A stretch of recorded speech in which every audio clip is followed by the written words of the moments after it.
Chapter 64. Not long after, when the dishes were ready, his father also came back at the right time. He opened his mouth and asked, "How much is your car?" Renbachien looked at the kitchen and gestured 6. He didn't dare to say anything as he was afraid that his mother would hear him and nag him again. "It's indeed promising, but it's too extravagant. Your company has just been established, and we don't know what the future holds. Don't just think about enjoying life. You should keep more money by your side so that you can make a comeback if anything happens," Renbachien's father said. "How much do you have in your pockets?" "I'll leave the 300,000 here. Take it back if you need it. There's still a few 100,000 left.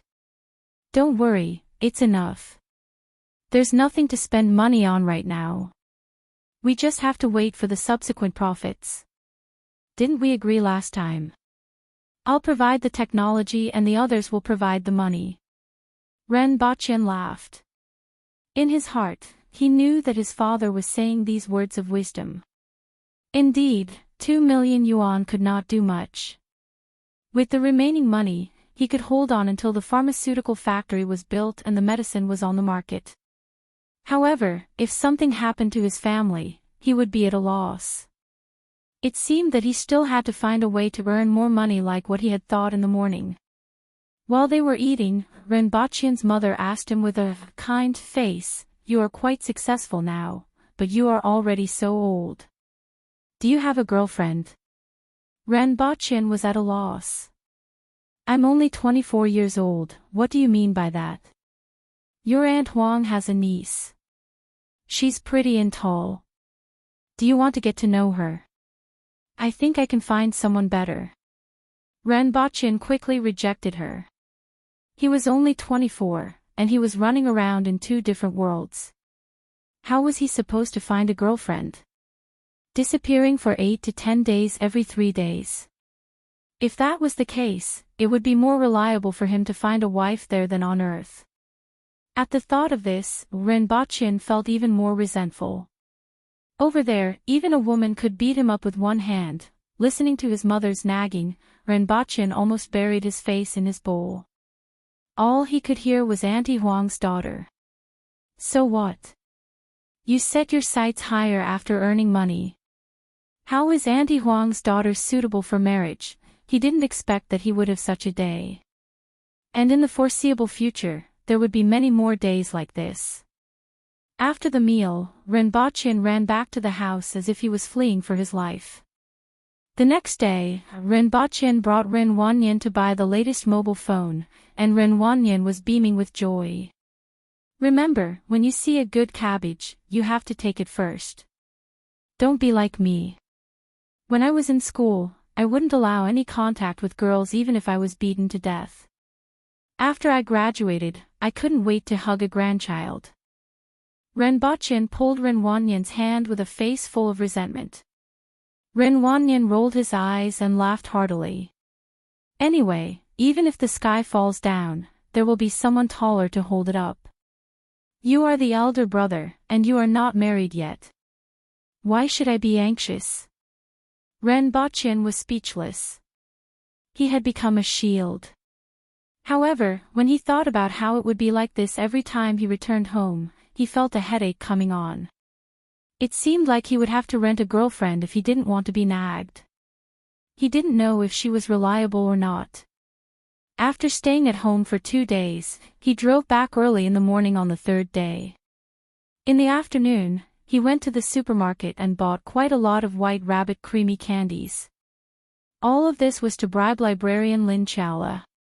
Normally, little girls would like this, right? Like a weird uncle, Renbachien pondered over how to make the little girl happy. After all, being illiterate was not an easy life. He guarded so many scrolls, but he couldn't understand a single one of them. After buying a bunch of White Rabbit creamy candies, he went to buy 2 electric batons and charged them at home before returning Chin Ching's call. "You finally called back. Otherwise, I would have reported you to the police and reported you missing." Renbachien smiled bitterly. This was basically the same reaction. How are the preparations for your engagement with Jiang Nan going? Ren Baqin asked with a smile. On the 8th of next month, you should be fine by then, right? Don't miss it, Chen Qing whispered. Ren Baqin could tell from his voice that he was probably with a girl now. After calculating the time, including today, there were still 10 days left. By then, he would be back. Only then did he say, "Don't worry, I won't miss it." All right then, I won't say any more. Chen Qing hung up the phone after finishing his sentence. Ren Baqin shook his head. They were getting engaged in 10 days, and he was still fooling around outside. It must have been hard on Jiang Nan to actually tolerate him. Ren Baqin hoped that after the engagement, Chen Qing would change his mind. Thinking about Chen Qing's character, he was usually quite reliable and should be able to do it. This was the last time he would go crazy before the engagement. At night, Ren Baqin directly returned to that world with a bunch of white rabbit creamy candies and 2 electric batons. After waking up in the morning, he inserted the 2 electric batons into his waist. Ren Baqin felt that he was like a Jedi, except for the fact that the 2 electric batons were a little short and small. Just when he was feeling satisfied in the house, he saw a black shadow moving up and down by the window. From the shadow, it had a fat head and big ears, and the ears were even on top of its head. When he opened the door, he saw Tian Tian lying on the floor and Gun Gun stepping on its body, trying to think of a way to open the window. After seeing Ren Baqin, Tian Tian immediately got up and walked away. It didn't care that there was a fellow on its body. Just like that, Gungun's stool was taken away. It fell head first onto the floor and rolled around. After shaking its head for a long time, it crawled over and hugged Ren Baqin's thigh, shaking it continuously. Ren Baqin teased the 2 little fellows for a while and went to get a basket of bamboo leaves for them. In the morning, he went to the fields for a walk. When he was about to return, he saw a badly battered caretaker striding towards Ren Baqin. As he walked, he shouted, "Brother Ren, why can't you use your sect's secret treasure?" "Can't use it?" Ren Baqin was slightly puzzled. "Let me take a look. Also, what happened to your face?" Ren Baqin took it and immediately poked it at caretaker Shi. The badly battered caretaker Shi looked at Ren Baqin and laughed heartily. He almost slapped Ren Baqin into the ground again. "It's out of battery." Ren Baqin hid far away from him and said doubtfully. "Logically speaking, it should be able to be recharged more than 10 times. Why did it run out so quickly? How do you charge it? Do you want to be struck by lightning during a thunderstorm to recharge?" Caretaker Shi asked curiously. Ren Baqin looked at him silently. Be struck by lightning during a thunderstorm to recharge. Good idea.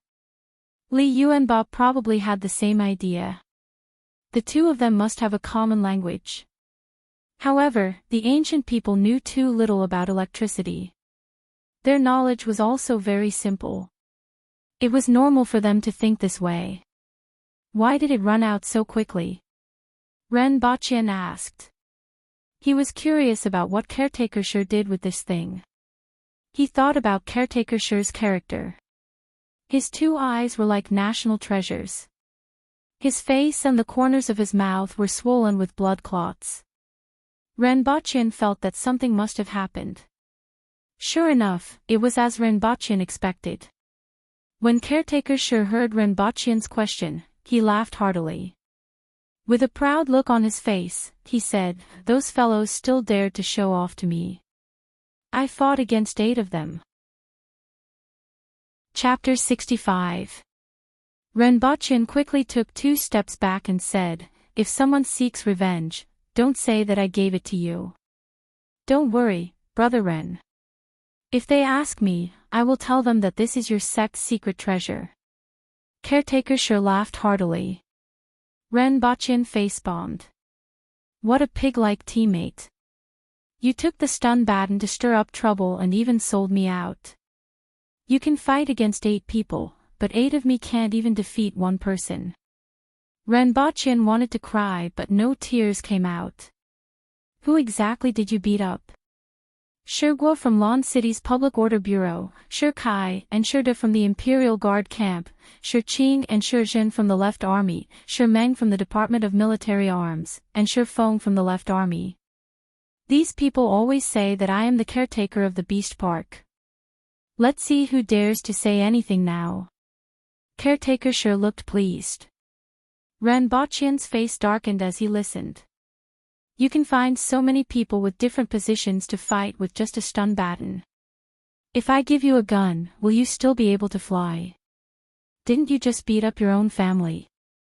Renbochin regretted that this thing fell into Caretaker Shi's hands. It's out of battery.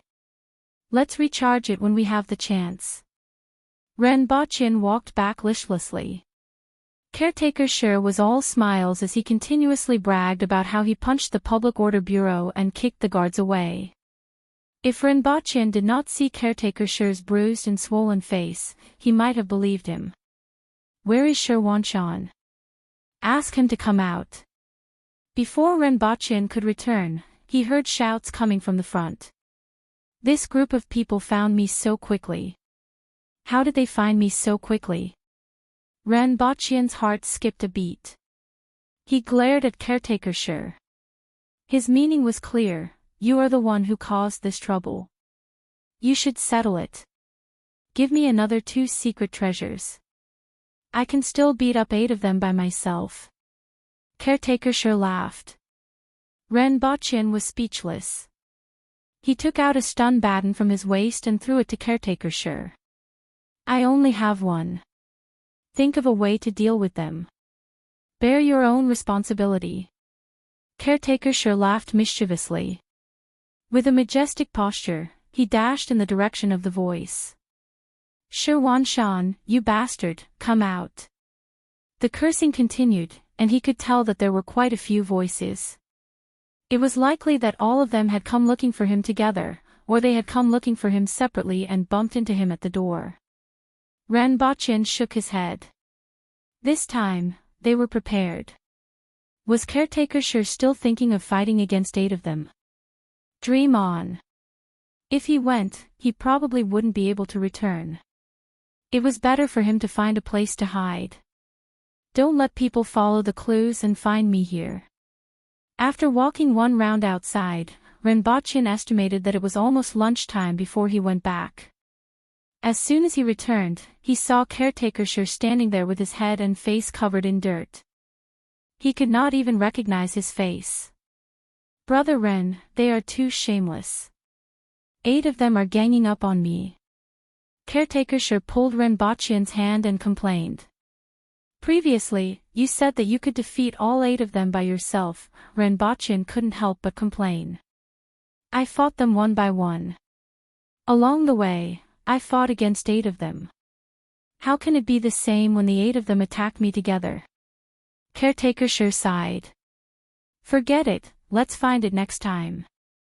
Renbochin had no choice but to comfort her.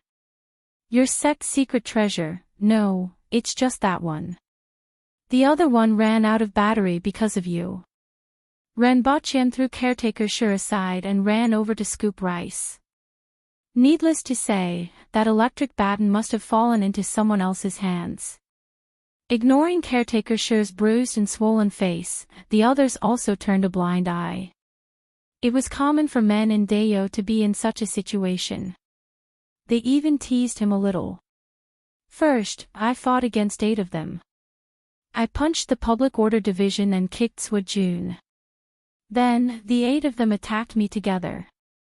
I was outnumbered. Caretaker Shi refused to relent and insisted that he once fought against 8 of them. The odd job workers in the courtyard roared with laughter. The hierarchy in this world wasn't that strict. These odd job workers were like company employees while Caretaker Shi was like the company manager. Both parties could still make harmless jokes. This made Renbochin feel rather comfortable. After lunch, Renbochin carried half a bag of White Rabbit creamy candies and entered the palace. While walking, he threw one into his mouth. It tasted pretty good. It had a strong milky fragrance. No wonder it had lasted for so many years. He chewed as he walked. When he arrived at Qingxin Palace Hall, Renbaqian liked to chew. He found it troublesome to keep it in his mouth. Lin Chaola sat on the chair. This time, she finally heard the sound of Renbaqian opening the door. She drowsily opened her eyes. After seeing that it was Renbaqian, she yawned and prepared to continue sleeping. This is for you. Renbaqian took out 3 white rabbit creamy candies and threw them on the table. What's that? Lin Chaola finally opened her eyes when she heard about food. It seemed that foodies weren't just an attribute of Earthlings. It was the same for people from the other world. Looking at the 3 little things on the table, Lin Chaola snorted, "Humph, you want to bribe me with these things? This is for you. Try it. I'm sure you haven't eaten it before." Renbaqian took out another candy from his bosom, removed the wrapper and threw it into his mouth. He looked like he was trying to abduct a little girl. Lin Chaola looked disgusted. Her hands moved quickly and copied Renbaqian's actions. She removed the wrapper and threw it into her mouth. Oh! Lin Chaola's eyes widened. She looked like she had eaten something good. She wiped the table with her claws and the 2 candies were gone. Then, she said to Renbaqian with an unclear voice, "What do you want to do?" "Teach me how to read," Renbaqian replied. "I knew you were up to no good. 100 a day. This thing." Lin Chaola immediately fell under the taste of the white rabbit creamy candies. She showed 2 of them to Renbaqian and haggled. 10. This thing is very rare. You haven't seen it before, right? How can you make 100 such exquisite candies a day? Renbaqian said. 100 candies wasn't a lot. 1.5 bags were worth about 40 yuan. It was much cheaper than hiring a teacher. However, he still had to bring them over from the real world. Furthermore, it was quite troublesome to bring a bag of candies into the palace every time. 50. Lin Chaola hesitated for a long time. Finally, she stretched out her hand and spread her 5 fingers. Renbaqian was gratified. She was indeed literate. He finally met someone who could count. However, he said, 15. I really can't have too many. It's too troublesome to make them. Finally, after haggling, they settled on 20 pieces of candies a day. After that, Renbaqian was elated. He could finally learn how to read. Let's start today. Tomorrow. I will sleep for a while more. Lin Chaola immediately closed her eyes and laid her head on the table. 20. What about here? Renbaqian helplessly took out a handful of white rabbit creamy candies. Yes. Lin Chaola immediately opened her eyes wide. Teach me how to read first, Renbaqian said. Give me this first. Lin Chaola didn't back down this time. I will give you 10 first. I will give you the rest after I finish learning today. Renbaqian continued to haggle like a hawker for a few candies. Chapter 66. The characters in this world were also pictograms. Even though they were different from Chinese characters and required a period of time to learn to write, it wasn't difficult to learn how to read. You just had to compare the characters in this world with Chinese characters. Knowing which characters to compare with saved a lot of effort. Renbaqian's main goal was to learn how to read and not write. Every time Lin Chaola wrote a word, Renbaqian would compare it with his memory and write it twice. Then, he nodded and said, "Got it, next." Lin Chaola was surprised that he learned 40 to 50 words in one afternoon.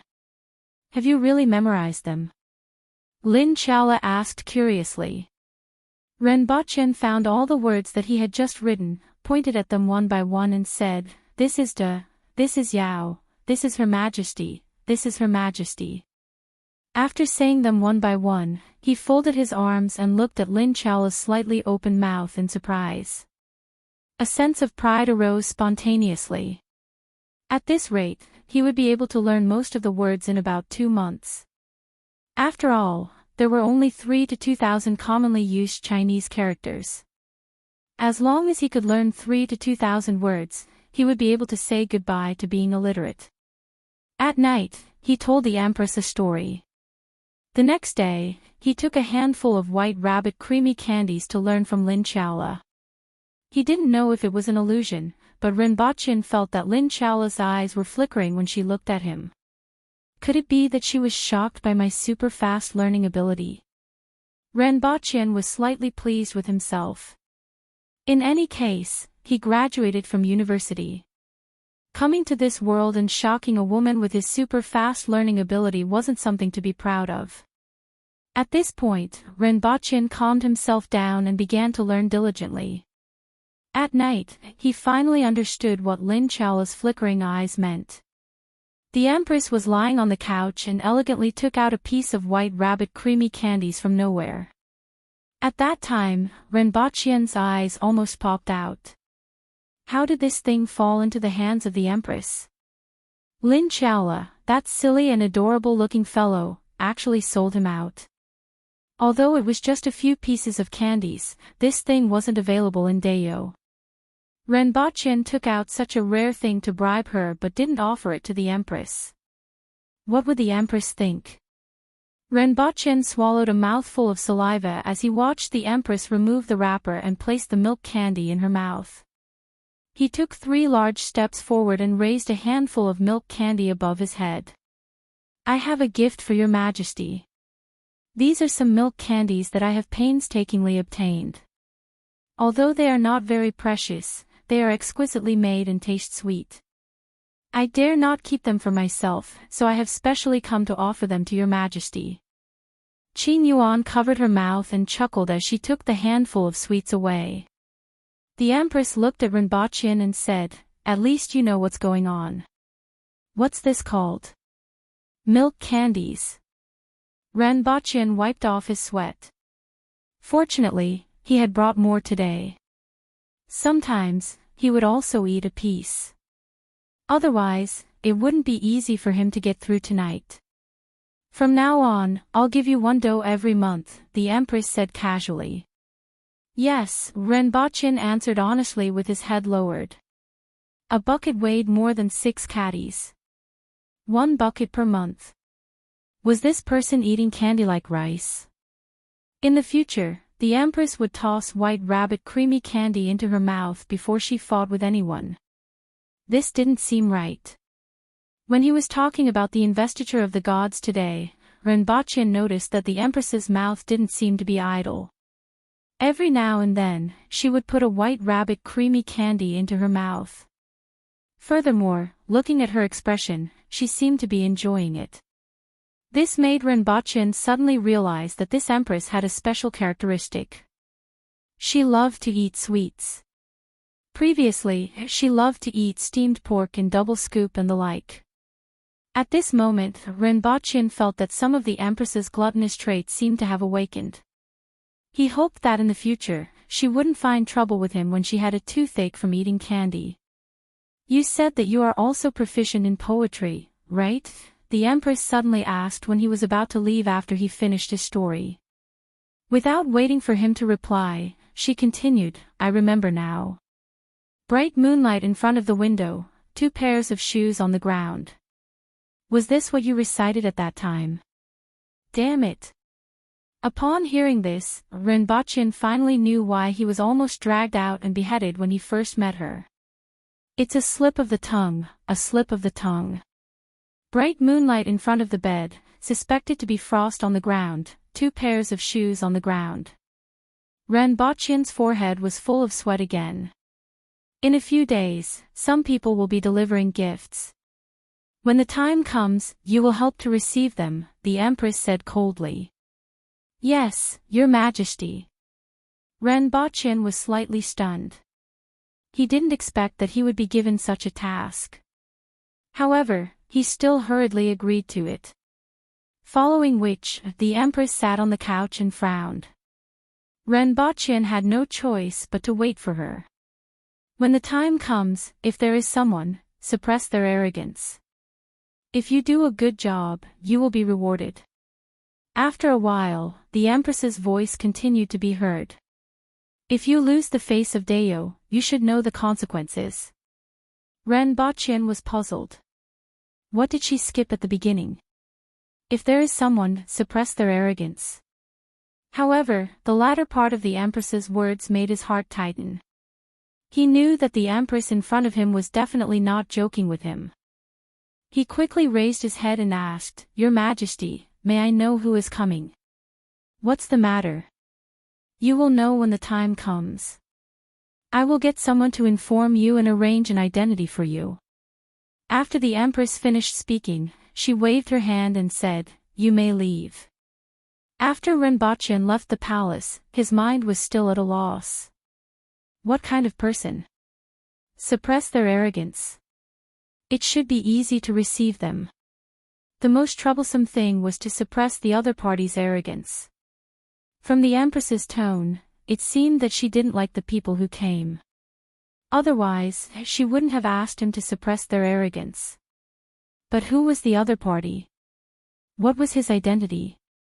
How could he suppress them? Renbachien had no idea about any of these. However, after combining the Empress's last sentence, Renbachien understood something. In any case, he couldn't lose the face of Deo. If he did so, he would definitely suffer. As for the rest, he had to understand what was going on first. After returning to the Beast Park, Renbachien immediately went to look for Caretaker Sher.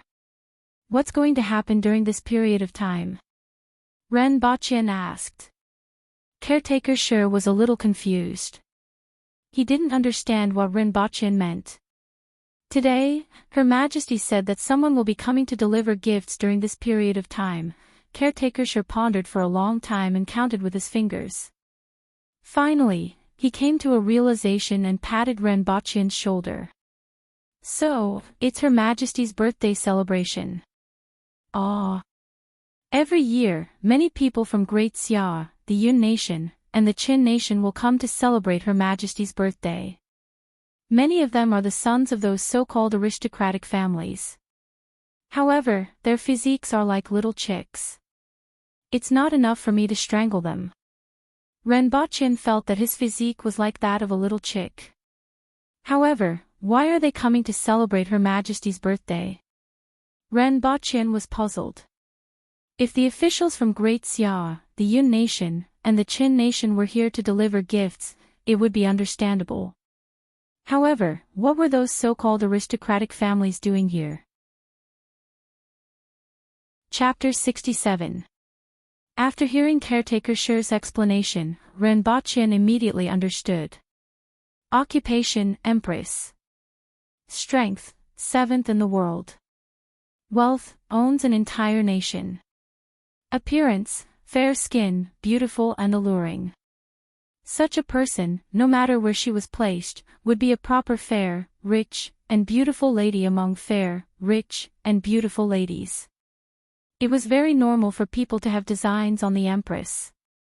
Therefore, every time the Empress celebrated her birthday, there would be many rich and powerful people from the other 3 nations rushing to Deo. Every one of them was like livestock in heat, trying to get the Empress's attention.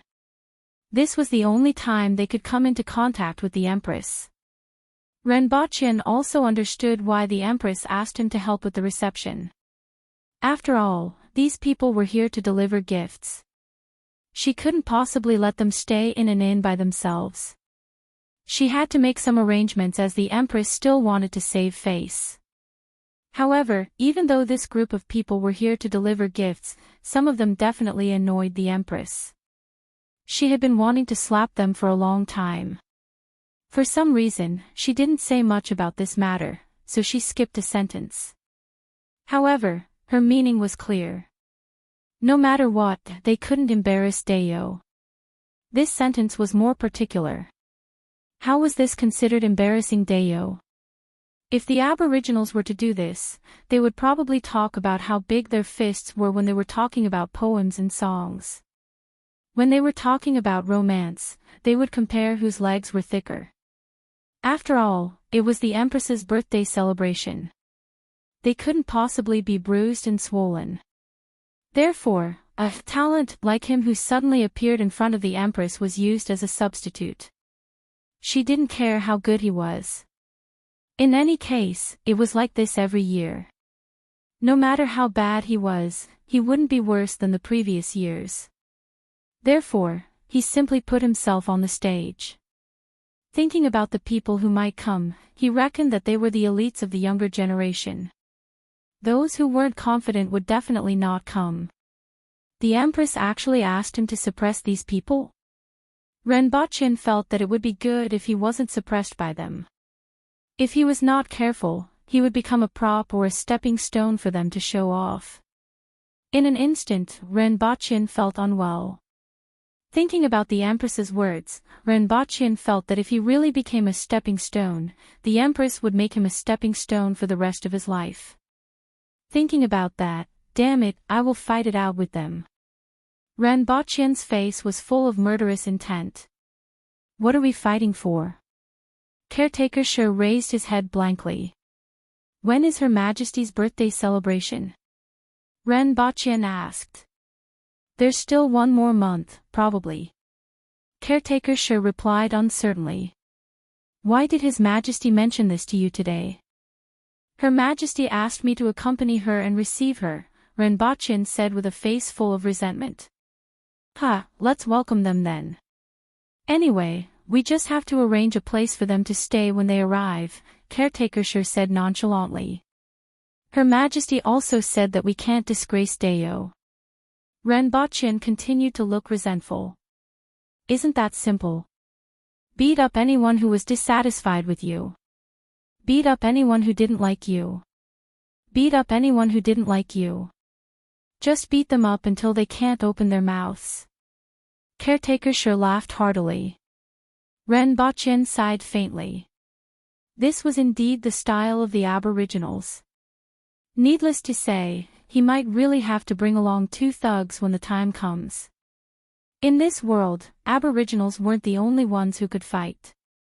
If that Long Wanli didn't challenge the Empress that day, he reckoned that he could do whatever he wanted. Rinpoche greeted Caretaker Sher and returned to his room. The 2 little chaps were hugging each other and sleeping soundly at the door. Rinpoche dove into his bed and started to ponder. Let's not talk about the background of the people who came this time. In any case, no matter how awesome they were, they definitely wouldn't be as awesome as Her Majesty. According to their individual standards, they could be divided into those who were outstanding in martial arts, literary talent, eloquence, and appearance. Those who were outstanding in martial arts seemed to be unpresentable. In any case, no matter how formidable they were, they wouldn't be as formidable as Her Majesty. In the entire world, there were only 6 people who were more formidable than her. He reckoned that these people wouldn't come. After all, experts had to maintain their status. It was even more impossible for them to think of robbing the cradle, right? As for those who were outstanding in literary talent, Her Majesty had specially mentioned poetry and songs previously. Judging from the Empress's words, the Empress probably wanted him to suppress these people. There weren't many cultured people in Deo. Furthermore, this bunch of people still came over every year to show off their literary talent. The Empress was probably already very annoyed. Rinpoche thought that if a certain master's or PhD student came to his place every day to brag about their fields of expertise, his heart definitely wouldn't be filled with endless admiration like a torrential river. Instead, he would want to slap their faces with the soles of his shoes. He reckoned that the Empress had this kind of feeling. What was that saying again? When the monarch worries, his subjects worry. When the monarch is humiliated, his subjects die. Even though he was a successor to socialism in the 21st century, his immediate superior was the Empress. If the Empress wanted to slap their faces with the soles of her shoes, he would be the vanguard. After thinking it through, Renbochin more or less had some confidence in himself. Even though the people he would be facing might be elites from various clans in other countries, he was still a university graduate. He couldn't possibly be inferior to a few elites from a feudal society. There was still some time left. Next time, he would go back and memorize 300 Tang and Song poems. He didn't believe that the crystallization of the wisdom of the ancients couldn't defeat a few elites from a few clans. Even though he could also make their eyeballs pop out of their sockets when he competed with them in mathematics, the final result would probably be like a chicken talking to a duck. There wasn't much meaning to it. The next day, Renbochin arrived at Qingxin Palace Hall. After seeing Lin Xiaola, he had a look of hidden bitterness on his face. He was wondering if he should bring her poop-flavored chocolate or chocolate-flavored poop next time. "Why are you looking at me like that?" Lin Xiaola asked unnaturally when she saw Renbochin's resentful gaze. Renbochin thought for a while and didn't say anything. After all, as a man, he couldn't be calculative with a little girl. It would give people the impression that he was narrow-minded. Even though he was indeed narrow-minded. He decided to bring her chocolate-flavored poop. The other party wasn't a fool. She probably wouldn't eat poop-flavored chocolate. Let's continue. Renbochin pulled a stool over and sat directly opposite her. Seeing that he didn't say anything, Lin Xiaola heaved a sigh of relief. She was still a little nervous just now. Even though she felt that this feeling was very baffling. Renbochin spent the entire afternoon learning a few dozen words. At the end of the lesson, he also reviewed what he learned yesterday. Seeing that he hadn't forgotten anything, Renbochin immediately felt very satisfied. At night, he went to the palace to tell a story as usual. At the same time, he gave the Empress a bag of white rabbit creamy candy. This made the Empress rather satisfied. She felt that Renbochin was rather tactful and found him increasingly pleasing to the eye. It wouldn't be a problem for a bunch of burly men in the imperial court to lead troops into battle. However, it would be difficult for them to be tactful and tactful. Following the birth of Neza, the evisceration of his father, the lotus incarnation, Jiang Zia's descent from the mountain, and the burning of the Pipa spirit, the story became more and more exciting. Even the Empress rarely interrupted him. Instead, she concentrated on listening to the story. From time to time, she would put a piece of white rabbit creamy candy in her mouth. One person told the story while the other three listened. Sometimes, the fire in the palace flickered due to the wind. Renbochin suddenly felt that this kind of atmosphere was a little suitable for telling a ghost story. However, when he thought about the Empress's fighting strength, Renbochin felt that it was better to forget this idea as soon as possible. If other women were to listen to a ghost story, they might become a helpless little bird. If the Empress wasn't afraid while listening to a ghost story, it would be fine. If she was really afraid, she would give him a slap. Next year, today would be his death anniversary. That night, the story of the investiture of the gods was told a little later than usual. Since the Empress didn't say anything, Renbochin told it all the way until Bo Yikao went to Zhaoga to pay tribute and was sent to prison. Only then was he released by the Empress. The next morning, Renbochin dragged Tinghulu and Tai Dao out for a walk. After returning home tonight, it would be Qin Qing's engagement day. He wanted to see if there were any good things to buy as a gift. Although he already knew that Dayo was lacking in supplies, after visiting a few shops on Jingyang Street, he realized that it was far more lacking than he thought. Most of the things sold in the shops were refined rice, refined flour, wine, salt, cloth, and other necessities. Furthermore, the prices weren't low. There were also a few shops that sold brightly colored cloth, silk satin, exquisite porcelain, and the like. The prices could make Renbochin spurt blood. Originally, Renbochin wanted to choose a gift for Qin Qing here. In the end, after walking around for a long time, he still couldn't find anything suitable. Chapter 68. When he woke up again, it was already early in the morning. Looking at the sky that was just starting to brighten, Renbochin lay in bed for a long time before getting up. Today was Enchanting's engagement day. No matter what, he had to make a trip there. The 2 work suits in the wardrobe could no longer be worn. Renbochin measured his body size and realized that he had gained at least 10 kilograms recently. Originally, he was around 120 kilograms, but now he was at least 130 kilograms. His meals were all meat from morning to night. It would be strange if he didn't get fat. On Earth, Renbochin's physique was just right. However, in Dayo, according to caretaker Sher, he was as thin and weak as a chicken. He casually put on some clothes and went out for breakfast. Then he went to buy a blue suit, which cost him a few thousand yuan. It was not very expensive, but it was quite suitable for him. After that, he gave Enchanting a call to ask about the engagement date. When he found out that it was night time, Renbochin ran to the supermarket and bought a huge pile of white rabbit creamy candies and various kinds of chocolates, including 15 kilograms of white rabbit creamy candies and various kinds of chocolates. He spent about 2,000 yuan. After stuffing these things into the trunk, Renbochin went to buy 300 poems of the Tang dynasty and 300 poems of the Song dynasty. Since the Empress had personally instructed him to do so, he didn't dare to be careless. He planned to memorize it and see if anyone dared to act pretentiously, he would rebuke them. After sending everything home, Renbochin lay on the sofa and groaned. He felt that the sofa on Earth was much more comfortable than the stool in that world. It was extremely hard. If he wanted to make a sofa, he would have to wait for some time for the leather to be tanned.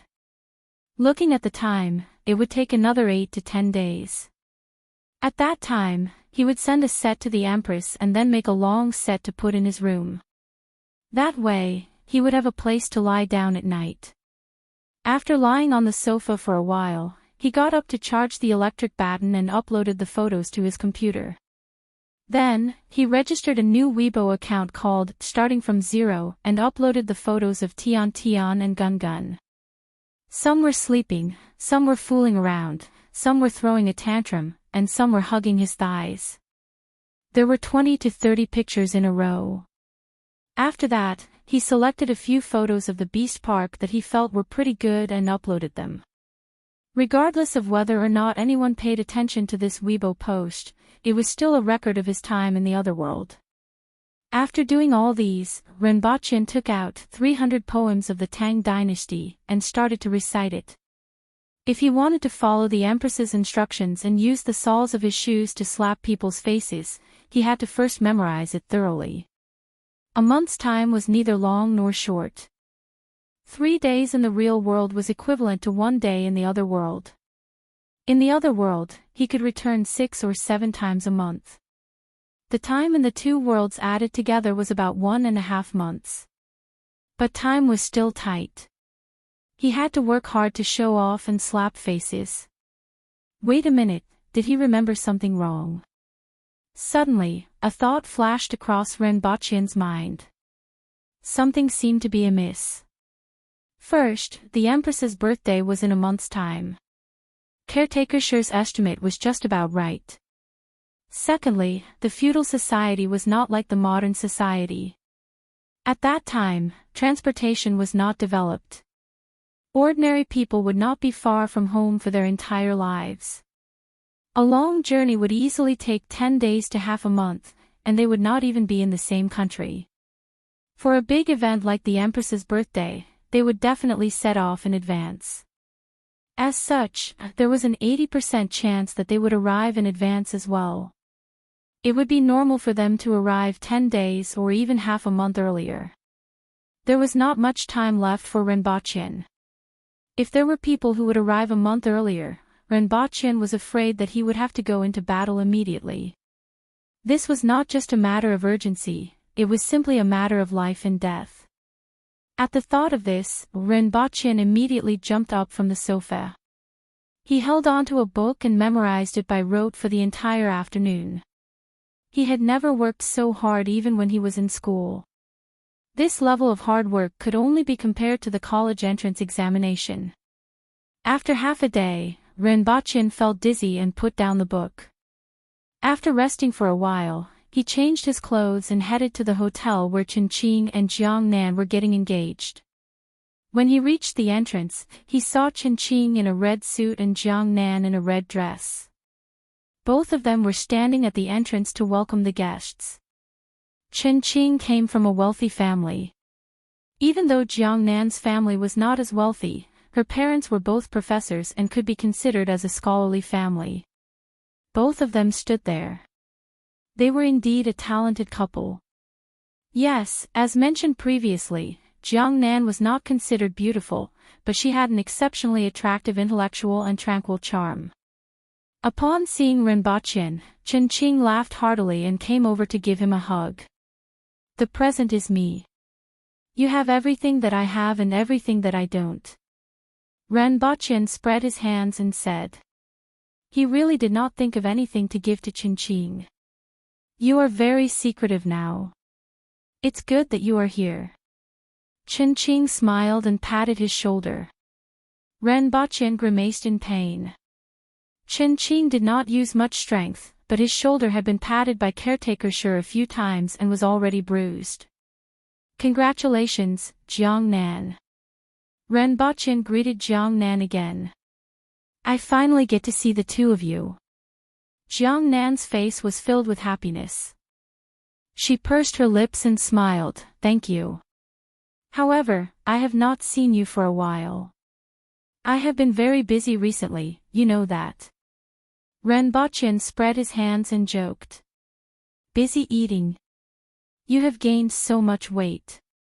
Renbochin laughed heartily. After greeting the two of them, Renbochin was brought inside and arranged to sit at a table next to the main table. The two families did not organize the engagement too extravagantly. It was just about 4 to 5 tables of relatives and friends who had a good relationship with each other. Xiao Ren, you are here. Chen-Ching's father greeted him when he saw him. Uncle. Call me Bochin. Otherwise, it sounds like you are scolding me. Renbochin said helplessly. This caused Chen-Ching's father to laugh heartily. However, it was, after all, an engagement banquet for both parties. There was no time for him to entertain Renbochin. Father Chen's main focus was on greeting Jiang-Nan's family and getting to know them better. Renbochin sipped his tea at the side. In his mind, he was silently reciting the 300 Tang poems that he had memorized in the afternoon to deepen his memory. Following which, Renbochin was in a daze. Occasionally, he would come back to his senses and look at Chen-Ching and Jiang-Nan's joyful faces. He wished them well in his heart. After attending the engagement banquet, Renbochin thought about how his mother almost made him go on a blind date 2 days ago. He shook his head slightly. If his situation did not change, he would not be able to find a girlfriend. When he walked out of the hotel, Renbochin shrunk his neck as the wind blew at him. The weather was indeed cold. He quickly got into the car and switched on the air conditioner. After a while, he felt a little warmer. After driving home, he turned on his computer and took a look at his newly registered Weibo account. Even though it did not matter if anyone noticed this Weibo account, he still hoped that some people would see it and follow it. After all, it was his footprints from another world. After logging into his account, Renbochin saw that there were hundreds of likes and more than 10 comments. He was somewhat happy. He opened up the comments and browsed through them. Almost all of them were asking if he was working at a zoo or which zoo he was in. There were only 2 comments that said that the scenery was pretty good. They asked where he was and wanted to take a look. Sure enough, national treasures were the most attractive. The next day, Renbochin memorized books for the whole day. In the afternoon, he felt dizzy and his brain was like a lump of paste. He threw the books aside and went downstairs to drive around. He could relax a little. He wandered around the city aimlessly. When he passed by a corner, he saw a plainly dressed girl walking in front of him with many bags. He sighed in his heart. A few months ago, he was also struggling to survive in the city like this. He didn't drive very fast. When he passed by, he turned his head to take a look. She looked pretty. The next second, he felt that she looked familiar. He pondered for a while and couldn't match the person in his memory. He noticed a red hearing aid on her ear and suddenly remembered who she was. Chapter 69. Renbachien looked at her walking by the roadside with her bags. It seemed like she was going to move or go to the train station. He felt a little sympathy for her. After all, he used to be like her. He knew that it wasn't easy for a young person to survive in this city, let alone a disabled girl. Renbachien had nothing to do and met this girl who gave him a good impression. He stopped the car not far away, opened the door, and walked to the back of the car. "Do you remember me?" Renbachien walked in front of the girl and asked loudly. He didn't know how loud he should be for the girl to hear him. "Last time, at a restaurant, a classmate of mine drank too much." He suddenly jumped out like a robber, and the girl was shocked. After seeing the person in front of her, she recalled carefully and showed a look of sudden realization. "Do you need help?" Renbachien saw her expression and knew that she remembered him. The girl put the luggage she was carrying on the ground, took out a small notebook from her pocket, and wrote, "I remember, thank you." "Do you need help?" Renbachien pointed at the luggage again. "Where are you going?" "I can do it myself, thank you," the girl wrote. "Are you going home?" "To the station. I lost my job and changed my residence. I used to live in a dormitory." Renbachien was slightly stunned. He didn't expect her to not live there anymore. Although it wasn't difficult for ordinary people to find a job, it was much more difficult for her.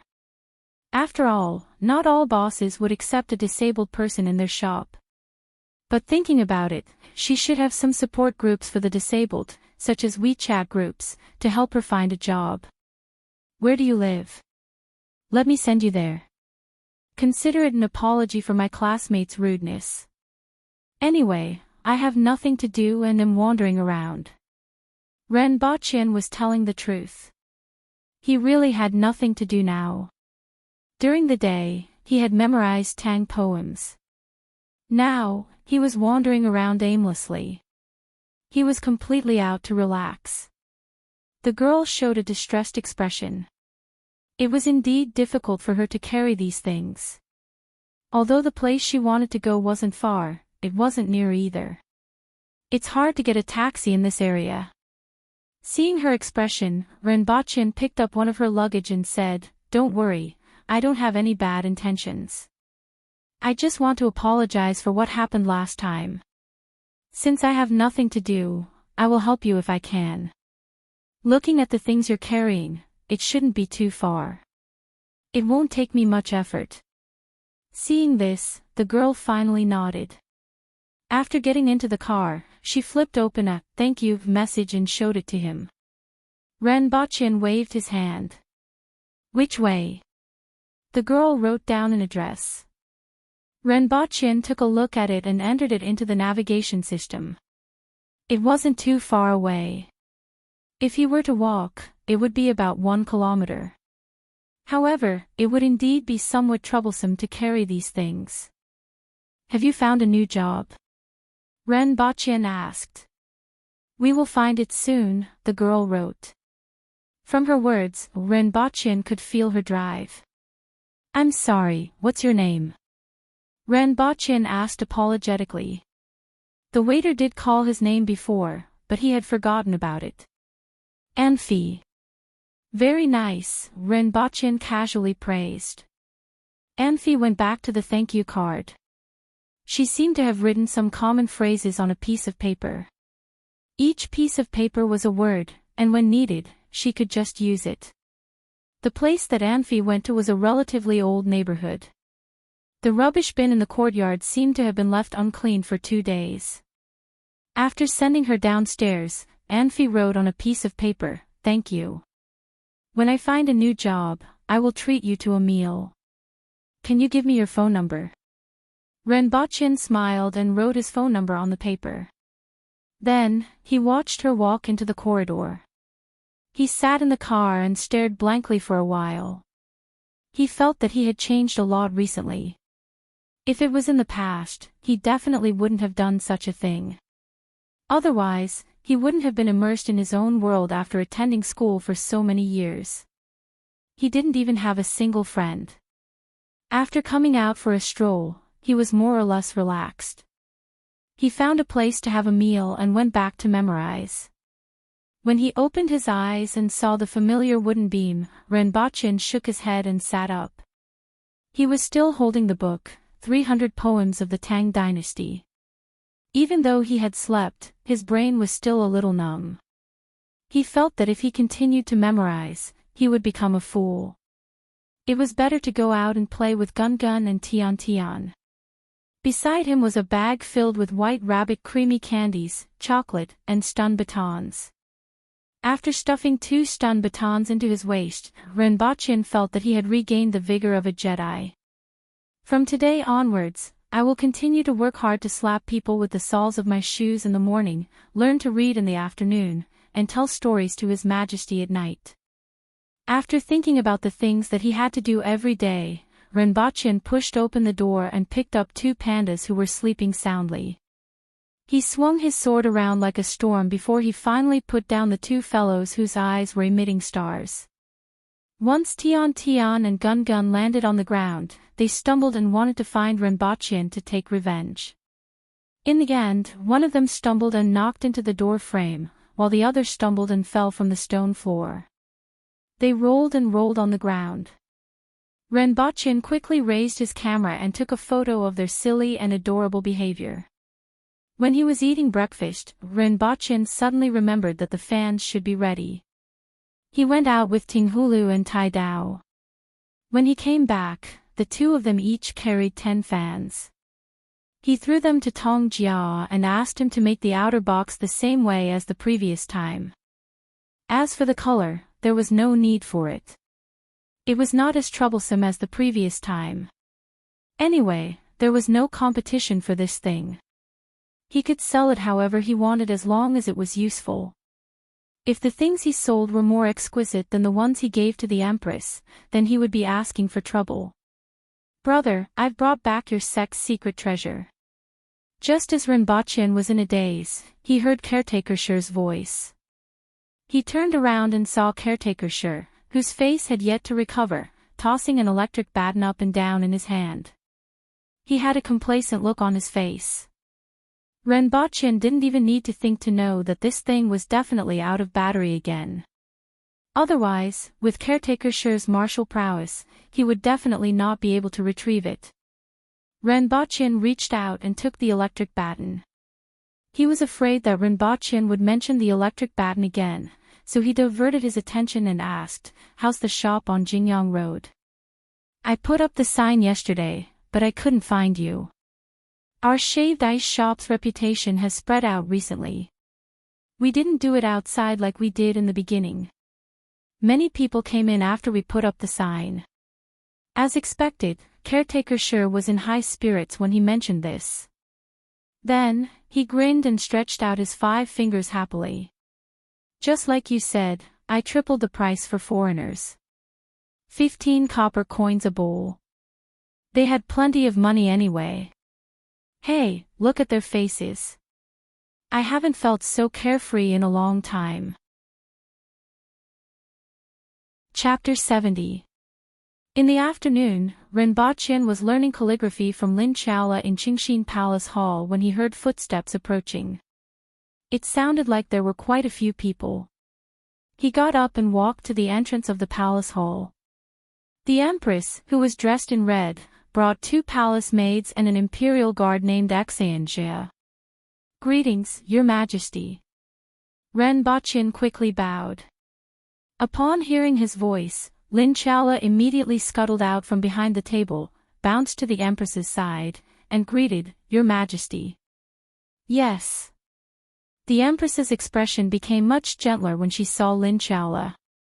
Ren Baqin was speechless. Lin Chaola actually hid her skills so well. No wonder she was able to become a librarian at such a young age. No wonder she gave the milk candy to the Empress as a gift. Although he didn't know what their relationship was, they seemed to be familiar with each other from their expressions. The Empress walked past him with her entourage. Ren Baqin smelled a delicate fragrance and followed them obediently. Upon entering the palace hall, the Empress saw a pen and paper on the table with half-written words. "Are you practicing calligraphy? I wasn't familiar with Dao's language previously." "I'm learning Dao's language," Ren Baqin explained from behind.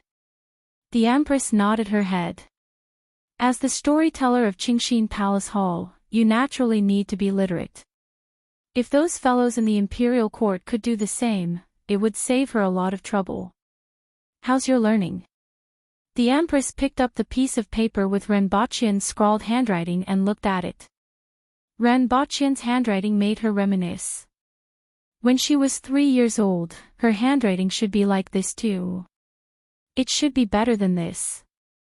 In another 2 months, I should be able to read most of the words, Ren Baqin replied. He was talking about reading, not writing.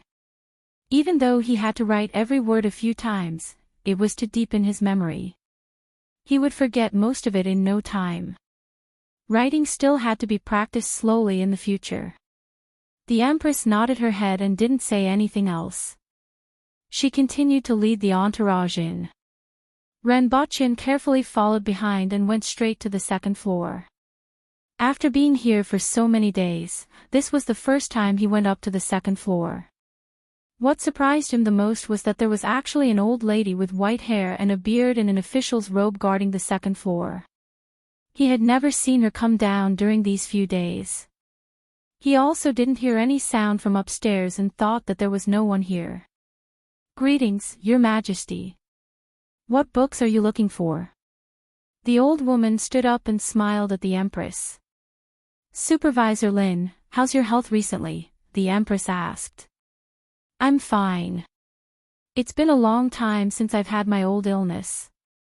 Ahem. Supervisor Lin coughed lightly after she finished speaking.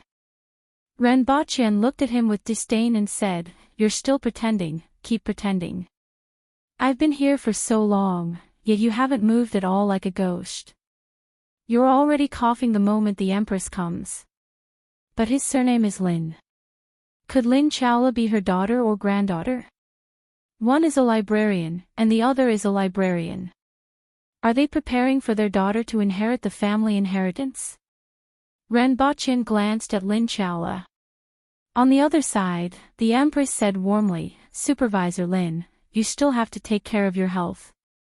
Exchange, send 3 tails of red snake seed and 5 stalks of 100-core grass from the medicine storehouse in a while." "Yes. I'm here to look for the record of Dongxian." "I suddenly feel like flipping through it," the Empress said. "I'm going to get it for Her Majesty," Librarian Lin bowed and said. Then she walked toward the inside with her hunched body. "I also want to see if there's anything else that I'm interested in," the Empress said again. Librarian Lin stopped in her tracks and made a "please" gesture. Ren Baqin looked at the Empress moving forward again. He didn't know whether he should follow her or not. Seeing that the others had already left, he followed behind. Speaking of which, he was also very curious about the difference between the books on the second floor and the first floor. According to common sense, the books on the second floor should be more precious than the ones on the first floor. The second floor was also filled with rooms. Every room was about the same size as the one below. However, one couldn't see what was inside. There was a layer of soft paper between the grids on the door, and nothing could be seen inside. "Your Majesty, it's here." When they reached the third last door, Librarian Lin stopped in her tracks and pushed open the door beside her. The Empress went in, followed by Librarian Lin. After that, Exchange stood at the door. Ren Baqin didn't even see what was inside. At the same time, he was even more curious. It was so well guarded. What exactly was inside? The record of Dongxian. A martial arts secret manual of this world. Ren Baqian felt that it was highly possible. This name didn't sound as common as 300 poems of the Tang dynasty. Furthermore, the Empress's martial arts was so high that it was reasonable for her to read martial arts secret manuals. Ren Baqian stood obediently at the door. Occasionally, he raised his head and looked around, wondering when the Empress would come out. Coincidentally, he saw Lin Chaola not far away from him. He immediately grinned and almost laughed out loud. He saw Lin Chaola standing there, swaying, and her eyes were already closed. An ordinary person would never think that she was actually asleep just by looking at the extent of her swaying. This kind of ability to sleep while standing definitely wasn't something an ordinary person could compare with. Ren Baqian had to admit that the temptation of the white rabbit creamy candy was indeed not small. It actually made Lin Chaola take time out of her busy sleep to teach Ren Baqian how to read. For a person who could sleep while standing here waiting for her superior, an ordinary person definitely wouldn't know how much she craved sleep. Perhaps lying in bed and sleeping till the end of time was the best ending for her. Bang! Ren Baqian looked up and indeed, Lin Chaola's head had knocked into the wooden wall beside her. He lowered his head and made a laughing gesture. Not only him, but Qing Yuan and Hong Wan also covered their mouths and laughed softly. It seemed that the two of them already knew about Lin Chaola's situation. What happened? The Empress's voice came from inside the room. Nothing, I accidentally knocked into the wall. Lin Chaola covered her head and quickly answered. She was angry for a long time before she rubbed her head and put her hand down. Not long after, she started to sway again. Ren Baqian thought for a while and felt that Lin Chaola might be sick. He remembered seeing on the news that there was a girl who had a strange illness and could only sleep 18 to 20 hours a day. She couldn't even work normally. Lin Chaola might be this kind of person. However, her illness wasn't as serious as the other parties. Only those who had nothing to do would feel sleepy and unable to resist it. Usually, she would still be able to wake up if there was a sound. Or if there was something to do, she could still force herself to stay awake. After waiting for a while, the door opened again. The Empress and Librarian Lin walked out one after another. The moment the two of them came out, Lin Chaola quickly widened her eyes as if she was glaring at someone. Soon after, she slowly calmed down and yawned. Ren Baqian took a glance and saw the Empress coming out with 2 books in her hands. She glanced at Ren Baqian indifferently and asked him to stand up straight. After sending the Empress out of the hall, Ren Baqian and Lin Chaola returned to the hall. Librarian Lin didn't come down from upstairs and only sent them to the staircase. Are you really that sleepy? Ren Baqian asked Lin Chaola curiously. A normal person could only sleep 8 hours a day. Even if they slept too much, they couldn't fall asleep even if they wanted to. He really couldn't understand how the other party could sleep so much.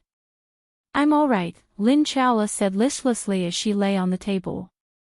Looking at her appearance, Ren Baqian felt that it was rather amusing. He casually threw a piece of Dove chocolate on the table. Try it, it's on you. Just as the chocolate flew out, Lin Chaola caught it in her hands like an invisible hand. After removing the wrapper, Lin Chaola carefully took a bite.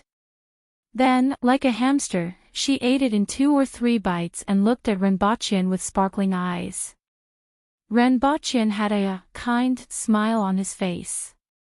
He thought that if he made chocolate-flavored feces, she would really eat it. A gentleman's revenge is never too late. Chapter 71. Ren Baqian did not learn for long before the imperial guard named Enchanting brought the medicine to the 2nd floor. After she came down, she pointed at Ren Baqian and said, "Follow me to see Her Majesty." He pushed the pen and paper to the side, got up, and followed Enchanting. Behind him, Lin Xiaolo was fuming as she looked at his back view. After snorting twice, she reluctantly put away the pen and paper. For the sake of Renbaqian's white rabbit creamy candies every day. The familiar path was the same palace that he always went to. After entering, he found that a burly man in an official uniform was already standing inside. However, it was a little different from his own. The main body was black with a beast pattern on it, and the collar was yellow. "Greetings, Your Majesty." Renbaqian stopped one step behind that person and bowed. That burly man turned his head to look at Renbaqian and asked with a grin, "Your Majesty, is this the guy? This is the storyteller of Qingxin Palace Hall. This time, he will accompany you in receiving those people." The cold voice of the Empress came from above. "That's good. I think those people are already very annoyed. All of them don't have much ability and are a bunch of fart. If it weren't for the fact that they came to give gifts, they would have already cut off their heads and kicked them like a ball." The big man laughed loudly. "Renbaqian, this is the Honglu Vice Minister. From tomorrow onwards, you can report to him. You don't have to go to Qingxin Palace Hall for the time being. As for the position, it would be in the Honglu Bureau. Gu Daxiong, are there any vacant positions?" The Empress asked from above.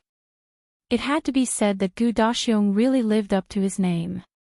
He looked like a bear, with a huge body and a face full of stubble, like a human bear. Renbaqian lowered his head. He knew about the Honglu Bureau, which was responsible for external reception and various etiquettes.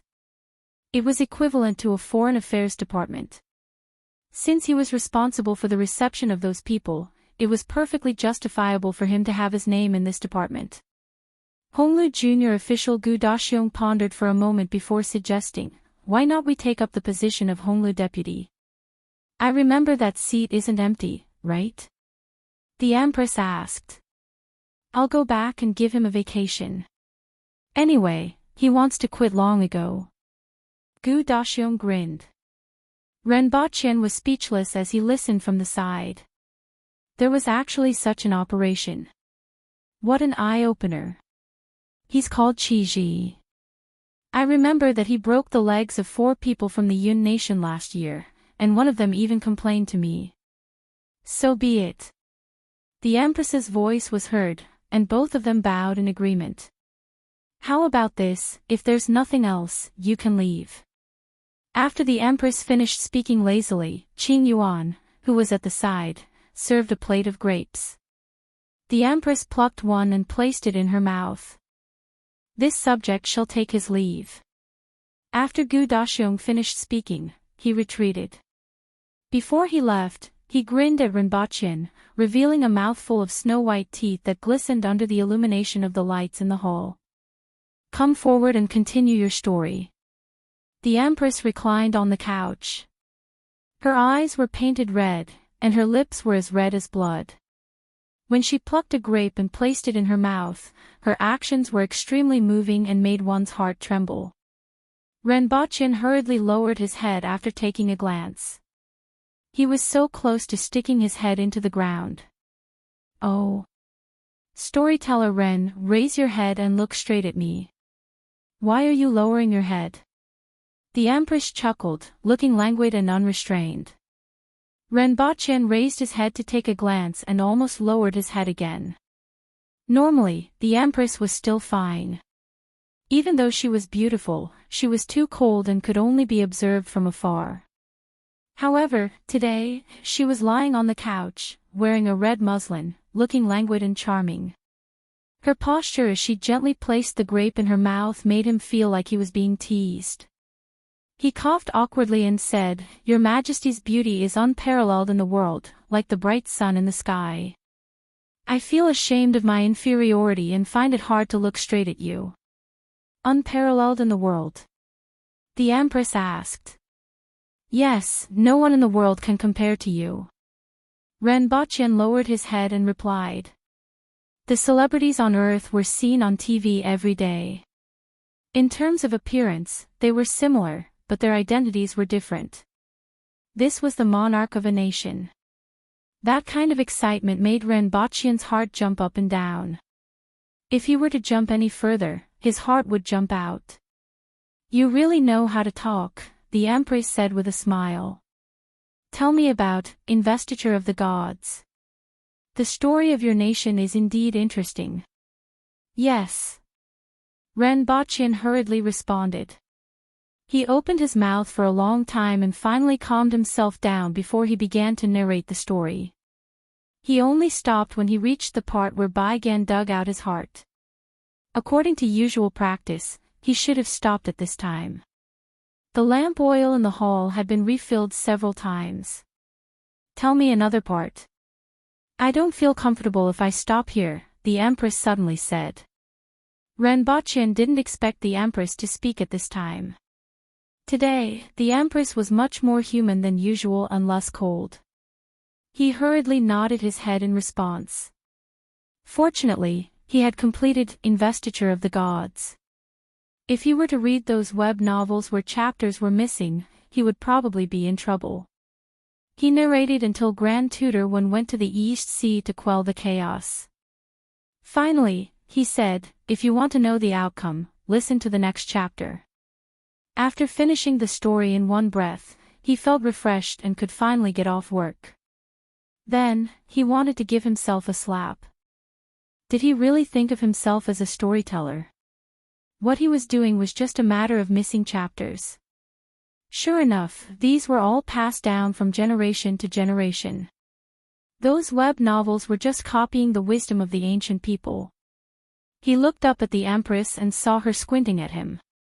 She had no intention of speaking. Renbachian continued to narrate until Ji Chang went to fetch Chong City.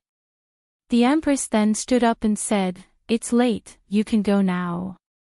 For the next few days, just prepare for the Honglu Bureau. Also, make a few trips to the Imperial Kitchen when you are free. Teach them a few Chinese dishes for the banquet." Renbachian bowed and asked, "Your Majesty, how are the arrangements for the banquet? What does your Majesty want?" "What do you mean?" The Empress was slightly puzzled. In China, there are delicious dishes of color and fragrance. There are also some dishes that taste good but aren't in good condition, making it hard for people to eat. There are also some dishes that are only suitable for specific people, for example, especially spicy dishes, Renbachian said softly. This was what he suddenly thought of after the Empress spoke. The Empress didn't like those people. She even wanted him to be the vanguard to criticize them. Whether they could eat the banquet would depend on the mood of the Empress in front of him. Renbachian felt that he was getting better at playing the role of a lackey. This is interesting. The Empress laughed. Let's see who it is. But have you prepared the toffee? It's ready. Shall I send it to the palace tomorrow? Renbachian quickly asked. No need. You go ahead with other matters. I will get someone to fetch it tomorrow morning. Renbachian bowed and took his leave. After leaving the palace, Renbachian recalled what happened just now and felt that he was a little too bold. He actually recklessly guessed the Empress's intentions and even pointed it out. But it didn't look too bad. Chapter 72.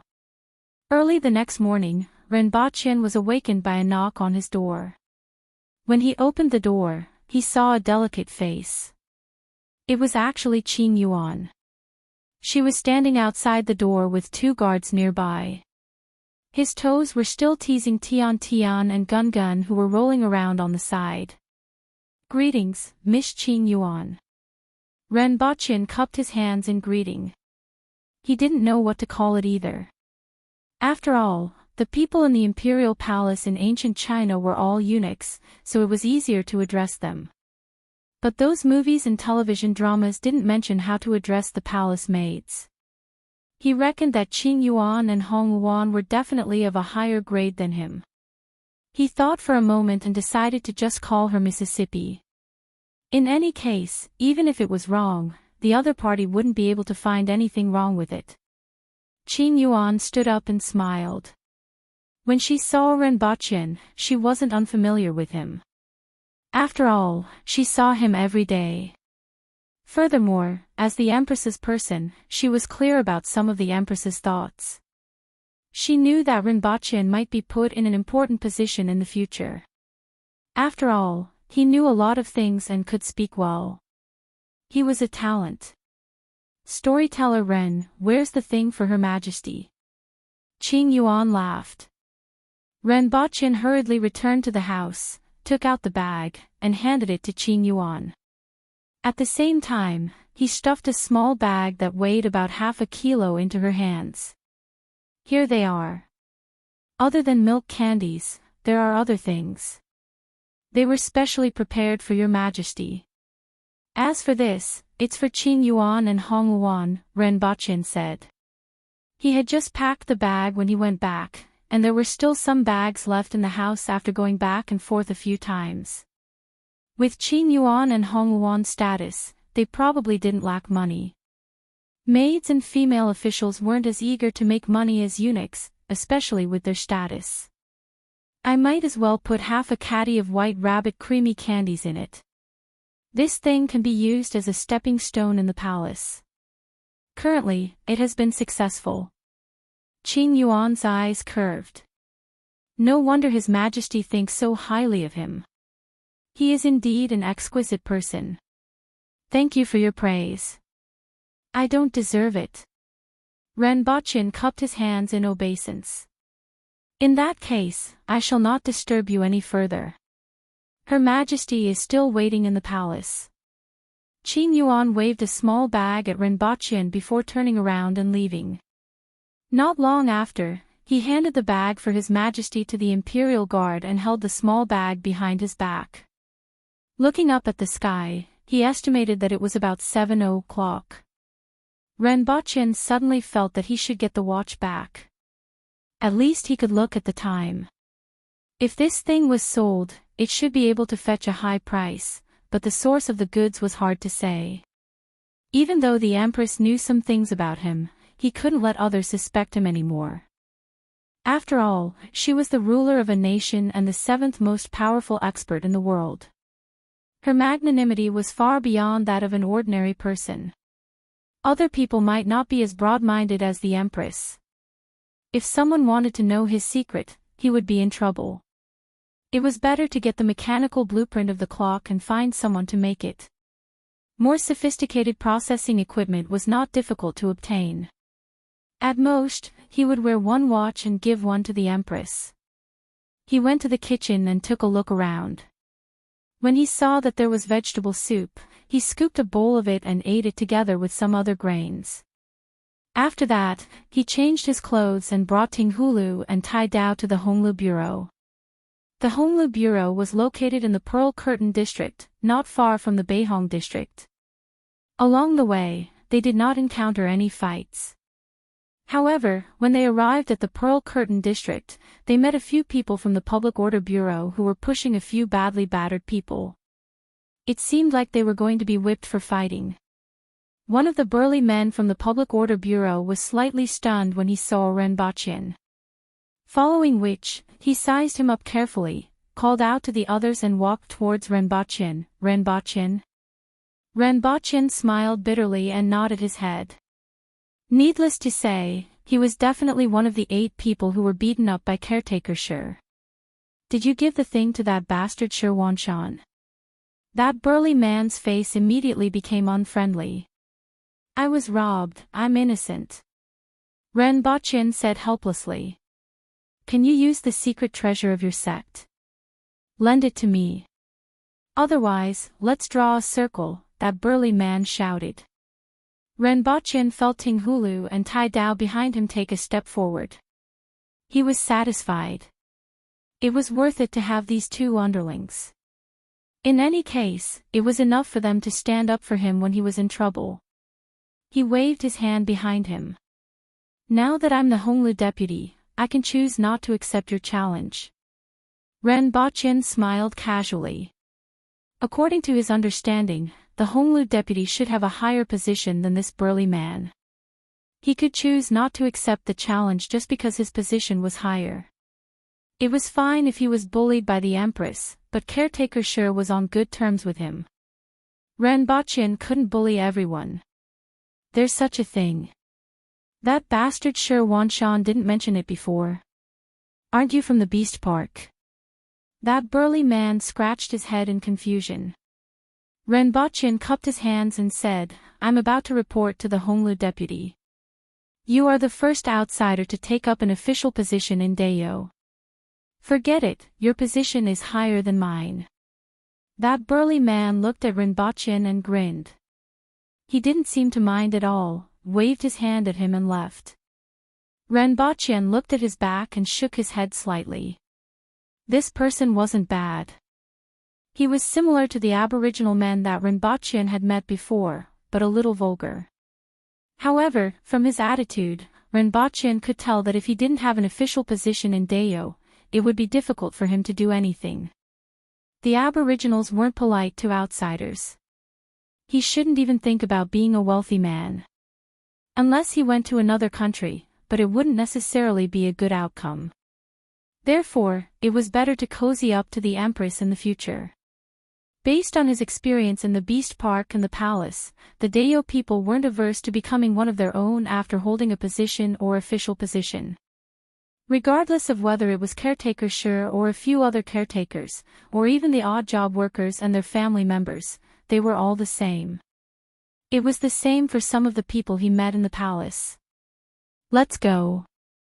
Renbochin gestured for the two people behind him to head to the Honglu deputy. Outside the Honglu deputy was a huge courtyard with a few tall buildings.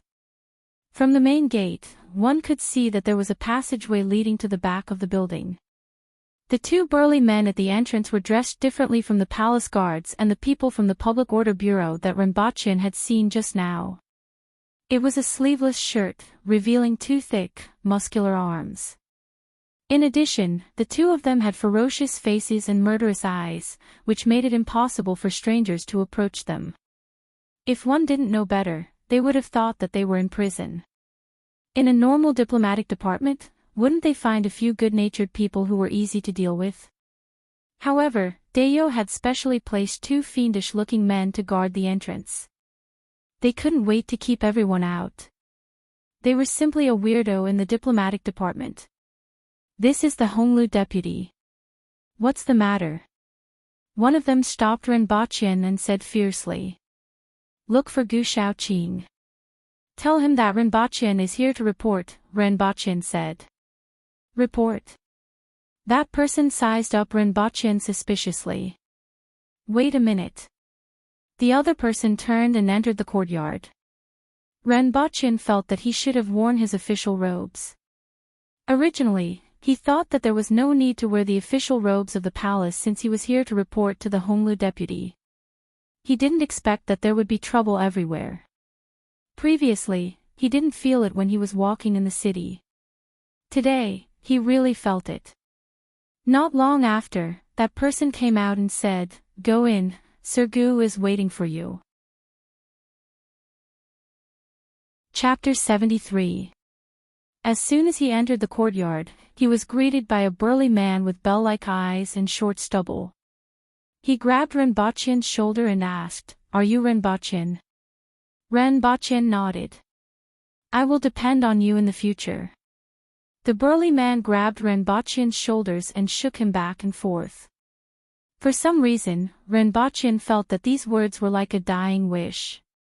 Then, the burly man laughed out loud. I finally don't have to deal with those bastards. I want to pinch them to death every time. Looking at his ecstatic expression, it was as if he had been sentenced to at least 3 years and was suddenly released.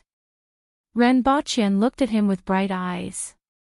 Needless to say, this was the former Honglu deputy, the one who broke the legs of 4 people and was reported. Renbochin was curious. Was it so painful to deal with foreigners in the Honglu bureau? That burly man laughed wildly for a long time before patting Renbochin's shoulder and saying, Boss Gu is waiting for you at the back. Turn right from here to the biggest house.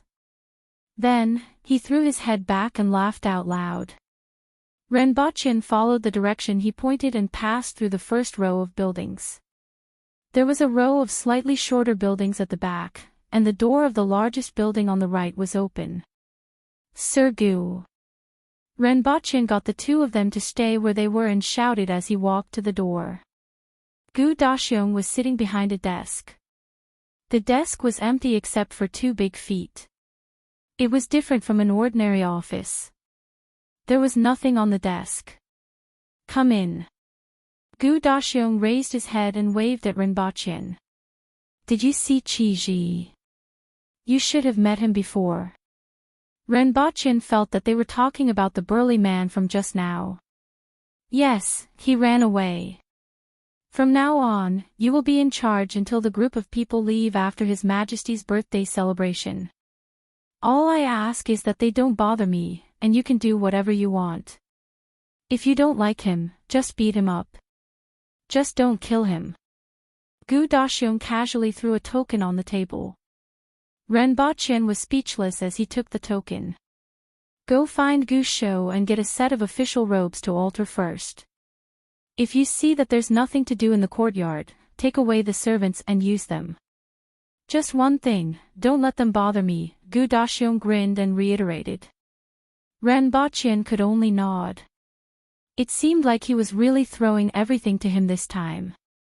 The officials of Dayo were indeed different from the flirtatious and cheap people of other places. Sir Gu, when exactly is Her Majesty's birthday celebration? How much longer until then? Renbochin cupped his hands and asked. There are still 22 days left. He reckoned that someone would come in the next 2 days. Some of them will stay in the residences of the envoys from other countries, while others will be arranged by them. The rest will be up to you. Where are they arranged? Renbochin asked again. There had to be a place for them to be arranged. Find Gu Shou, he will tell you where to go, Gu Daxiong said. If anything happens to them, or if there's any trouble, if they deserve to be beaten, then beat them up. They were the ones who insisted on coming over. No one begged them to come over. Gu Daxiong interrupted Renbochin. When Renbochin saw this, he felt that it was better to wait and see. Sir Gu, one last question. What if the opponent is an expert? With my skills, I can't beat anyone, Renbochin finally asked. If he was beaten up by someone else, he would definitely be buried by the Empress. Gu Daxiong looked at Renbochin suspiciously. Even though Renbochin's physique was a little thin and weak, and he didn't look like he could fight, but Her Majesty actually arranged for a weakling to come over. In any case, Renbochin was the storyteller of Qingxin Palace Hall, and that old lady was very powerful. Wait. After finishing his sentence, Gu Daxiong stood up and walked towards the door.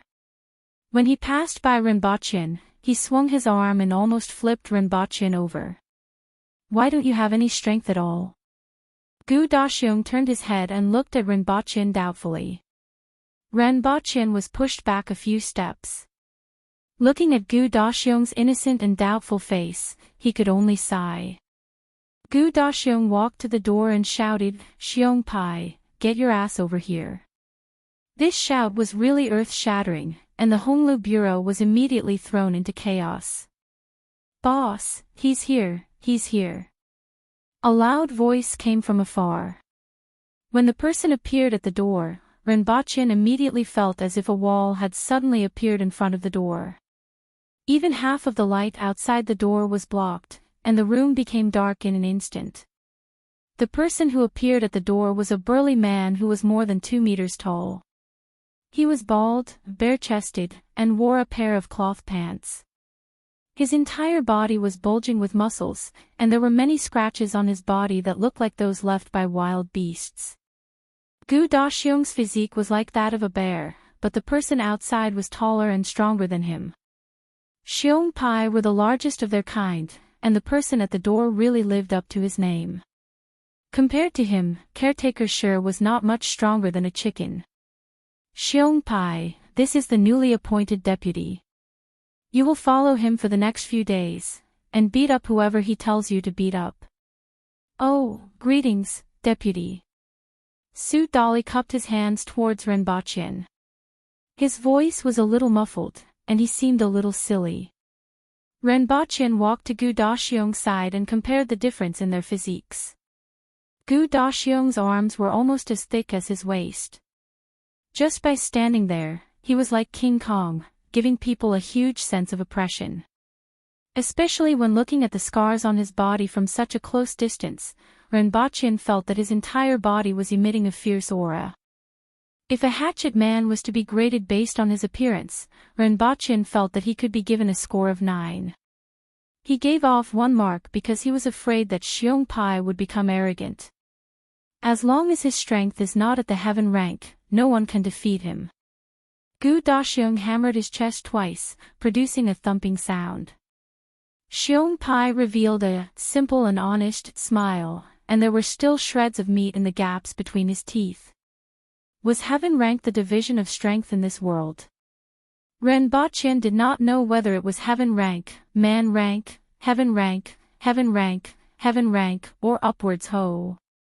In any case, heaven rank should be very powerful, and he did not know what rank the Empress was at. Renbochin cupped his hands and thank you, Sir Gu. It's all right. Looking at your small physique, he will follow you for the next few days. Gu Daxiong waved his hands. Then where should I look for Gu Shou? The house at the very end. Gu Daxiong pointed to the left side of the main door. Thank you, then I will take my leave. Renbochin walked out of the door, and Xiong Pai followed him. Renbochin turned his head and looked at Xiong Pai. Xiong Pai was much taller than him, and he had to raise his head to look at Xiong Pai's face. When Xiong Pai walked, Renbochin could feel the tremors under his feet. I will have to take care of you for the next few days. Everyone has to complete the tasks given by the higher-ups, Renbochin said to Xiong Pai. Deputy, I will beat up whoever you tell me to. Xiong Pai grinned and gave a simple and honest smile. Yes, it sounded crude, but the logic was not crude. That was exactly what he meant. Renbochin nodded his head in satisfaction and went to the room at the very end to look for Gu Shou. After entering, he realized that Gu Daxiong was 1 size smaller. Even his actions were exactly the same. He was sitting on a chair, and both his legs were directly placed on the table. Chapter 74. Gu Shou threw an official robe to Renbochin. If it was worn by someone else, it might be just right or slightly loose, but if it was worn by Renbochin, it would be unsightly. He held it in his hands and prepared to find a tailor shop to change it. Originally, Tinghulu and Tai Dao were his 2 bodyguards. Now, with Xiong Pai, they were nothing. Standing in front of Xiong Pai, one would have to look up to him. Although Tinghulu and Tai Dao were not small, they were only about 1.75 meters tall, similar to Renbochin. It was just that their bodies were much more muscular and weighed at least 100 kilograms. But compared to Xiong Pai, they were as thin and weak as chicks. Renbochin pressed on Xiong Pai's arm. It was as if it was made of steel. Sir Ren, this is, the two asked. This is Xiong Pai. He will be following me for the next few days. Both of you can go back first, Renbochin said. Deal with those animal hides as soon as possible. I still need them. The 2 nodded their heads. They were originally from the Beast Park. They followed Renbochin every day because it was easy for something to happen when Renbochin went out alone. With Xiong Pai by his side, the 2 of them had nothing to worry about. What do you usually do in the division? Renbochin asked Xiong Pai after the 2 of them left. Drink, sleep, and practice martial arts. Xiong Pai grinned. Practice martial arts. What do you practice? Renbochin asked with interest. Deputy, you will know when you come. Xiong Pai led Renbochin around the row of houses. There was a field at the back. At this moment, there were 5 or 6 people there. A few of them were practicing martial arts. Their movements were very fast and powerful. There was also someone lifting a stone block. It was the kind that weighed 100 kilograms. He raised it horizontally and put it down again and again. When Renbochin arrived, he saw that the other party was sweating profusely. He had done more than 30 stone blocks in a row and was still the same. Renbochin did not know how many stone blocks he had done. "What do you usually do?" Renbochin asked. He was curious about Xiongpai's strength. After all, there were not many people with such a physique in Dayo. Although physique did not represent strength, Gu Daxiong had specially asked Xiongpai to follow him. Presumably, Xiongpai's strength was top-notch. "My lord, please watch from the side, lest you get hurt." Xiongpai grinned and walked to the side. There was a big stone that was 1 meter square. He directly hugged it with both hands and shouted loudly. He lifted the huge stone up to his eyebrows and slowly put it down. Then, he raised it again and put it down again. Renbochin, who was standing at the side, opened his mouth and was almost stunned by him. One had to know that a 1 meter square stone weighed 2 to 3 tons, and he lifted it just like that. Moreover, he raised and lowered it several times. Finally, with a loud shout, he directly threw the stone over his head, throwing it 2 to 3 meters high. Damn! Renbochin couldn't help but speak. If it landed like that, an ordinary person would have been smashed into a meat patty. It would be easier for Renbochin to accept if he were to toss 200 to 150 kilograms into the air. But this was 2 to 3 tons, almost the weight of a car. Xiongpai, on the other hand, caught it calmly and steadily. He only pressed his legs down a little to cushion the impact. Then, he threw the stone up again and caught it again. When Xiongpai threw the stone for fun, the other player couldn't play anymore. He got a stone that weighed 100 or 200 kilograms, but Xiongpai got a stone that was 20 times the size. How could he play? It was embarrassing. "All right, stop."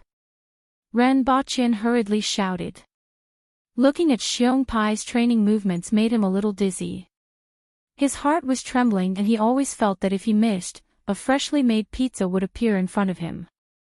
If Xiongpai were to dye his entire body green, he could become the Hulk. Wouldn't it attract suspicion? Upon hearing Renbochin's shout, Xiongpai immediately turned around and walked away. He didn't even catch the stone and smashed it on the ground, causing the entire ground to tremble. "Let's go and change your official uniform first." Renbochin looked at Xiongpai in front of him. Even after throwing a 2 to 3 ton stone a few times, he didn't even break a sweat. After bringing Xiongpai out, Renbochin felt that he didn't have to worry about being hit by people when he walked. With such a guy behind him, no one would be blind enough to bump into him. Xiongpai's physique was rather terrifying for the people of Dayo. He was the kind that would attract sidelong glances wherever he went.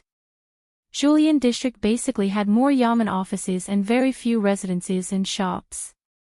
Renbochin directly brought Xiongpai to Gujiazhai district. There were more residences there and it should be easier to find a shop for changing clothes. Just as he entered the main street of Gujiazhai, he saw a shaved ice shop at the side. There were many people sitting inside and they were all there to avoid the summer heat and eat shaved ice. This was still in the morning. If it was in the afternoon, there would be more people. "Qingshan." Renbochin went in and shouted. "Sai, Sir Ren." Shi Qingshan raised his head and shouted. The dust on the roof beam kept falling. "Lower your voice, don't be so loud." Renbochin rubbed his ears and said, "Give me 2 bowls of shaved ice, any fruit." Then, he found an empty table and sat down. "Sit here." Renbochin patted the stool beside him. Xiongpai shook his head and said, "I'd better not sit." "Sit, I said so." Renbochin insisted. There was no reason for him to stand while he was sitting. He still needed his protection from now on. Seeing that Rinpoche insisted, Xiongpai slowly sat down. Crack. The long stool immediately broke. Xiongpai got into a horse stance, stood up, and scratched his head. I'd better stand. Rinpoche was speechless. It seemed like Xiongpai had broken one or two stools from sitting and was already experienced. Looking at Xiongpai's physique, Rinpoche called out to Shi Qingshan, "Give me another bowl of shaved ice." When the 3 bowls of shaved ice were served, Rinpoche picked the color that suited him the best and pushed the other 2 bowls to Xiongpai. "This is for you. Don't eat too quickly." Along the way, he felt that Xiongpai was a little silly and was somewhat similar to Tong Jia. Rinpoche was only halfway through his meal when he looked up and saw that Xiongpai had already finished 2 bowls. He was still licking his lips and had a satisfied look on his face. "This is cooling." Xiongpai laughed foolishly. Rinpoche quickly finished his bowl and looked up to call out to Shi Qingshan, "Qingshan, where do you find clothes changing? Walk 300 steps forward and there will be one in the alley next to it. Let's go." Rinpoche called out and brought Xiongpai to the location that Shi Qingshan pointed out. Indeed, they saw an alley that turned right. It was only 2 meters wide and there were wooden houses at the side. After walking for a while, they didn't see a single signboard. "Brother, can I ask where the clothes changing shop is?" Rinpoche called out to a burly man who had just come out of the house to pour some water. "You have walked past it. That's the one." That man took a glance at Rinpoche and then looked at Xiongpai, who was behind him. He stretched out his hand and pointed. Rinpoche turned around and saw that the man was pointing at the 3rd door at the entrance of the alley. "Thanks, brother." Rinpoche laughed, turned around, and entered the house with Xiongpai. Chapter 75. Rinpoche stayed in the Honglu Bureau for 2 days and more or less understood the people and rules there. During this period, he found out that Xiongpai lived in a courtyard not far from the Honglu Bureau. Those outsiders were usually arranged to stay there.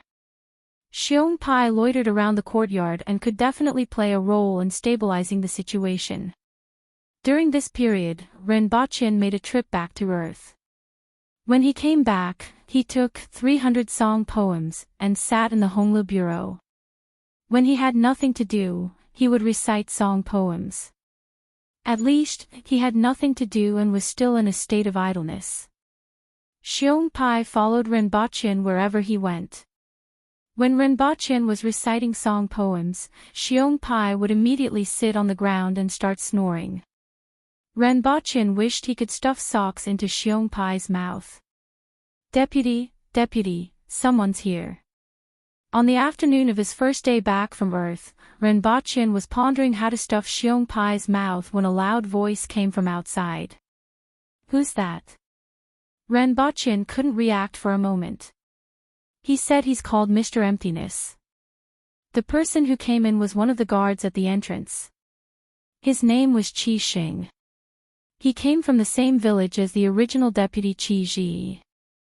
There was another guard called Qi Heng who was also at the entrance.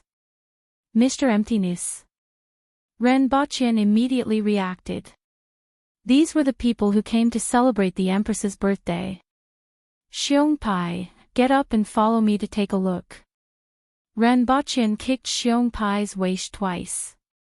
It felt like he was kicking a rock. He brought the sleepy Xiongpai to the entrance and saw 4 pretty young ladies in colorful clothes carrying a palanquin. When the 4 ladies saw him, they grabbed a handful of flower petals from their waist pockets and scattered them into the sky. "Who's coming?"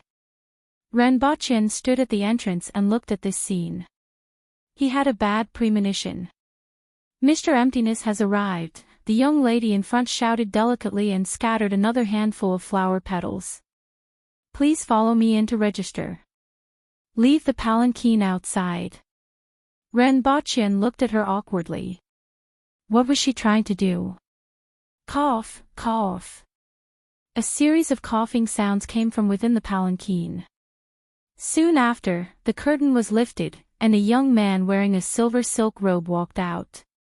His face was covered with a layer of powder, and his lips were green.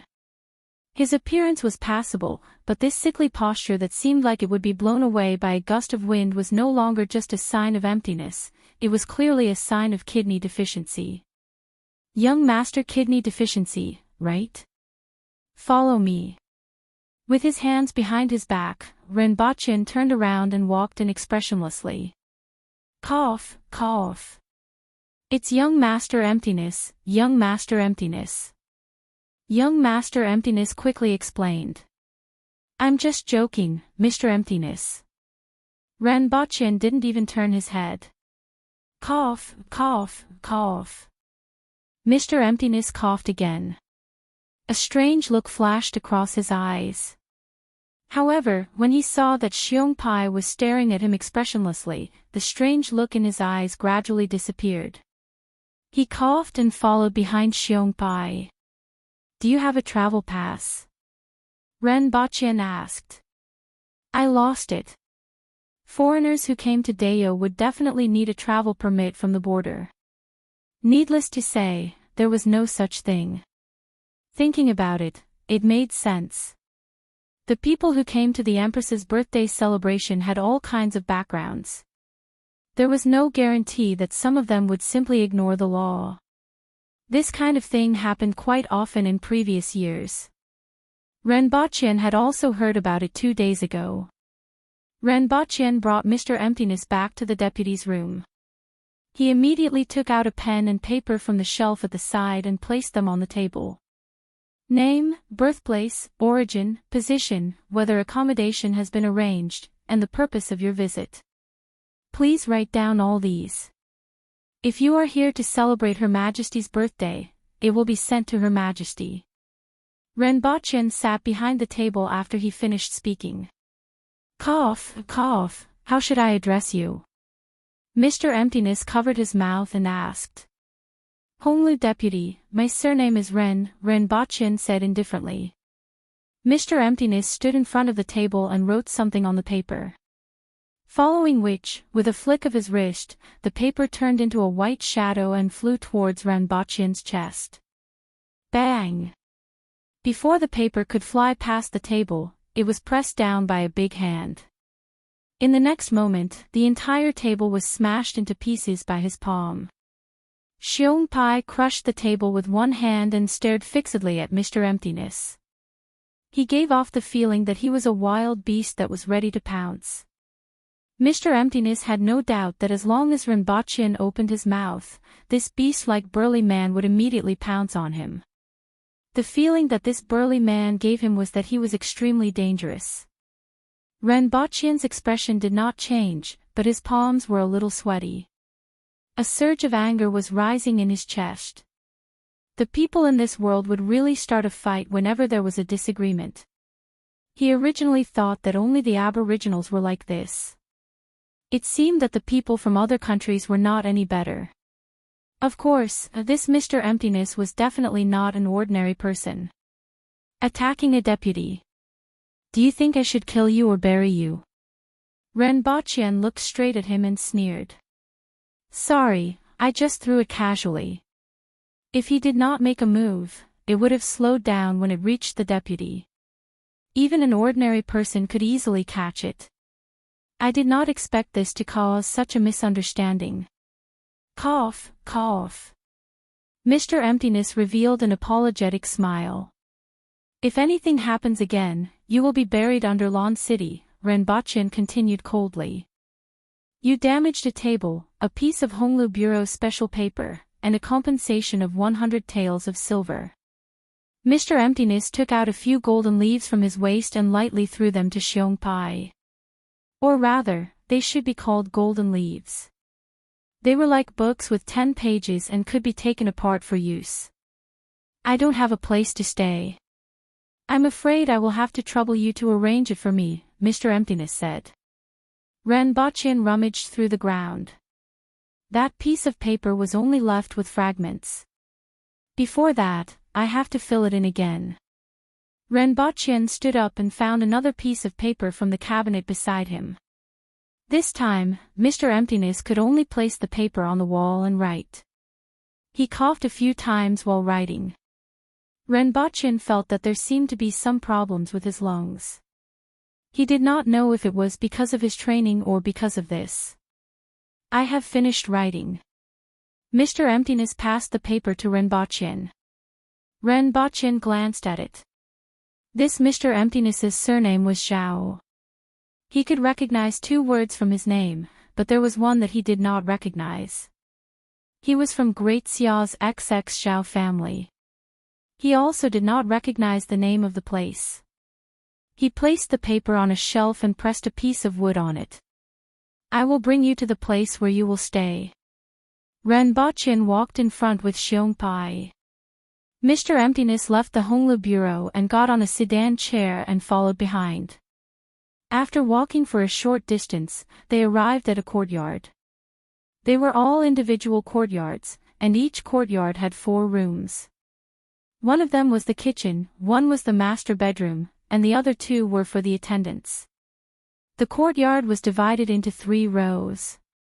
The first row faced the main street, and Renbochin arranged for Mr. Emptiness to stay there. He was the first to arrive, so naturally, the place was the best. Mr. Emptiness was satisfied with this position. After getting off the sedan chair, he cupped his hands and thanked Renbochin.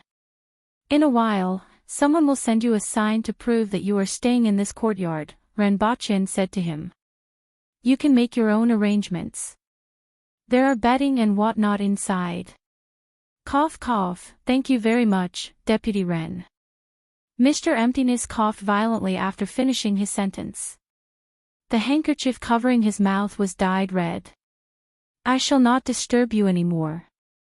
Renbochin saw that he was coughing up blood and hurriedly left.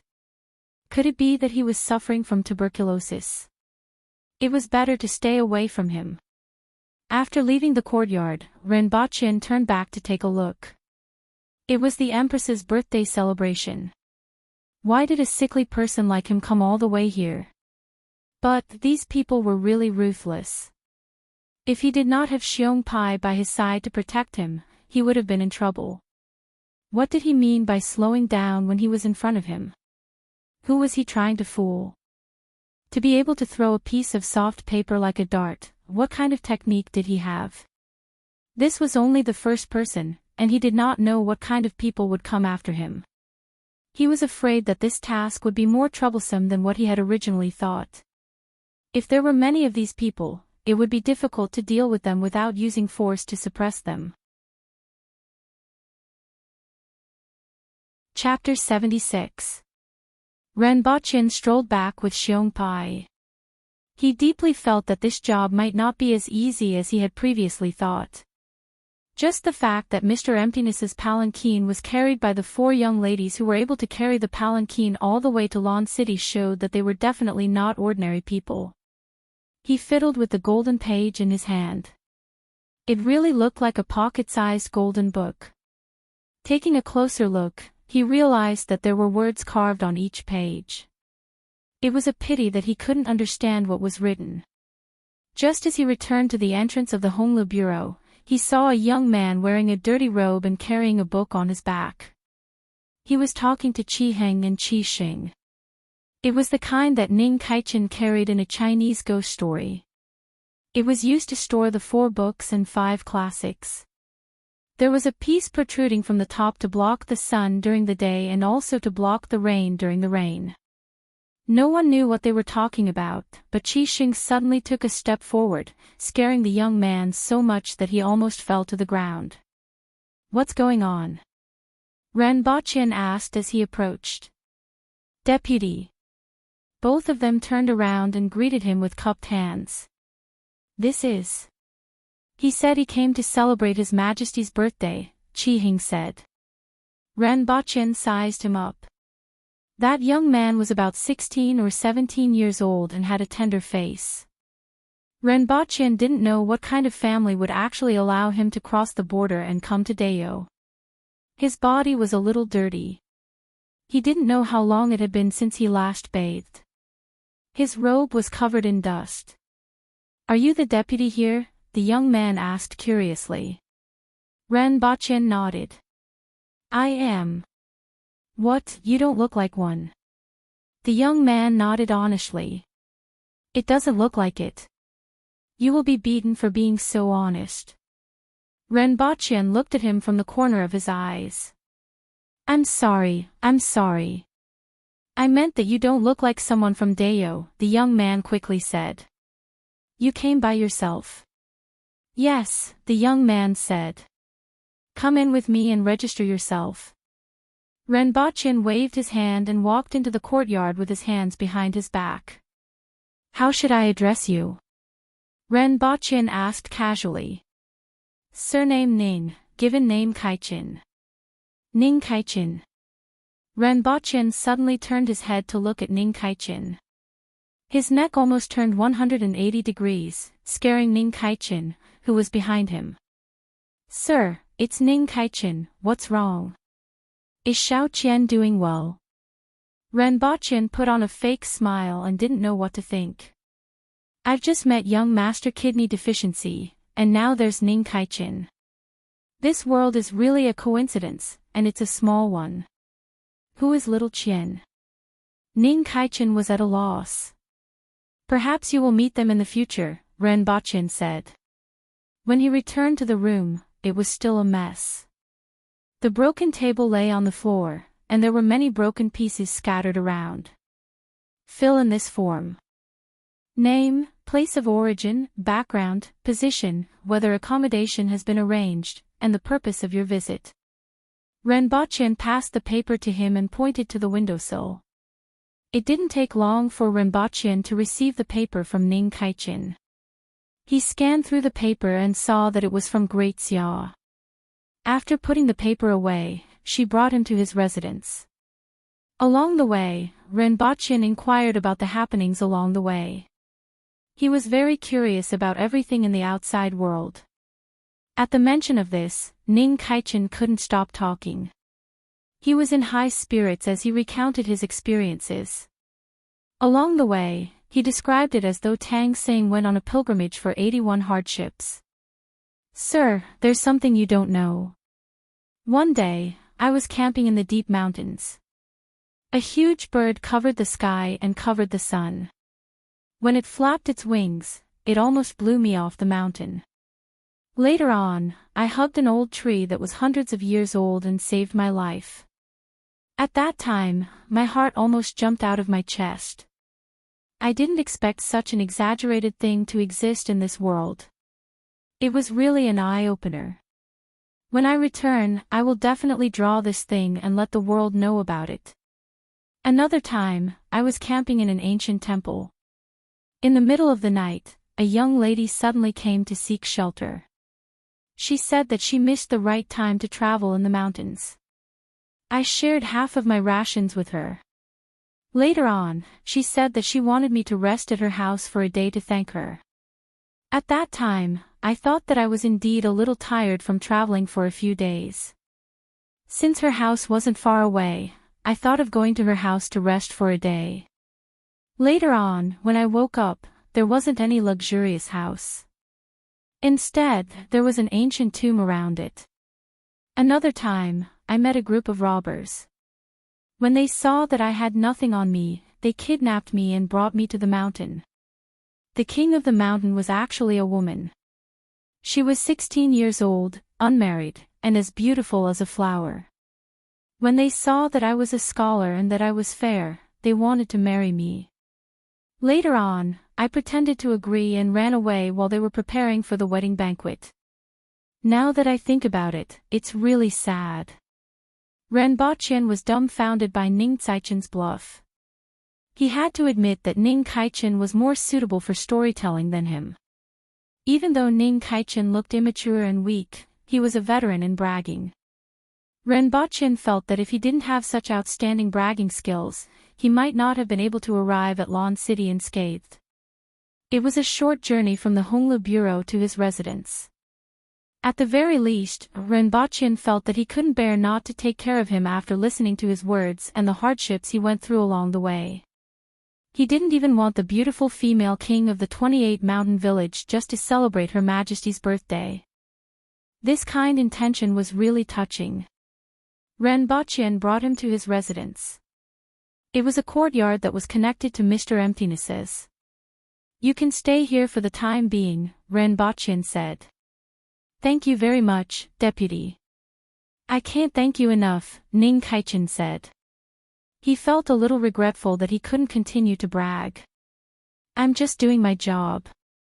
If there's anything, you can look for me at the Honglu Bureau. If I'm not around, look for someone else," Renbochin instructed. After all, he didn't look like he was very good at fighting. Of course, this was hard to say. After all, he had traveled a long way to get here. Bragging skills alone might not always be useful. This Ning Kaichin might be an expert in disguising himself as a pig to eat a tiger. Renbochin waved his hand at Ning Kaichin and brought Xiongpai back. When he passed by the courtyard where Mr. Emptiness lived, he took a glance inside. The sedan chair was still there, but he didn't see the 4 women who were carrying it. They should be in the house. After returning to the Honglu Bureau, he didn't encounter anything else. He sat there and recited the song Ci until the sky turned dark. When he estimated that it was about time, he sent Xiongpai back and strolled to the Qin medicine shop alone. Now that he was wearing his official uniform, he wouldn't encounter any trouble walking on the streets. Previously, he mentioned that as long as he wore this uniform, it would represent that he was an official of Dayo. Even if he didn't look like an aboriginal, the aboriginals would still treat him as one. Being able to stroll around by himself without 2 burly bodyguards made Renbochin feel rather comfortable. There weren't many people in the Qin medicine shop. When Chen Zixing saw Renbochin, he was a little surprised and asked, "Mr. Ren, are you an official in Dayo?" "Just a nominal position in the Honglu Bureau." Renbochin smiled. "You are wearing a secondary class, rank 6 official uniform. It shouldn't be as simple as a nominal position." Chen Zixing laughed. Renbochin knew that the Honglu Bureau's deputy was a primary class, rank 6 official. However, seeing that Chen Zixing could tell at a glance, Renbochin asked him about the differences between official uniforms. Every rank of official had a different uniform. "I've learned a lot." Renbochin cupped his hands in obeisance. He only knew a little about these things that everyone in Dayo, especially in Lan City, knew about. Chapter 77.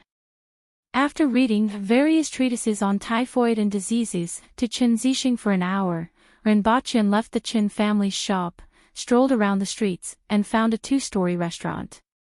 He wanted to see how the food here tasted. After being here for so many days, he had always eaten in the Beast Park and had not had the opportunity to eat outside. Renbochin saw that there were quite a lot of people inside. When he entered, it was quiet inside. There were a few bald burly men at each table, and all of them looked over. There were also a few heroic-looking women. They were all ordinary aboriginals. If an ordinary person encountered such a scene, his legs would probably go soft.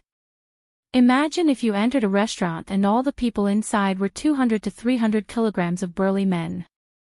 Moreover, all of them were bald and looked at you fiercely. Most people would just turn around and leave. Renbochin had seen a lot of such scenes in Dayo these days. He was somewhat used to it and did not mind. When the others saw the official robe that he was wearing, they all turned around and acted as if nothing had happened.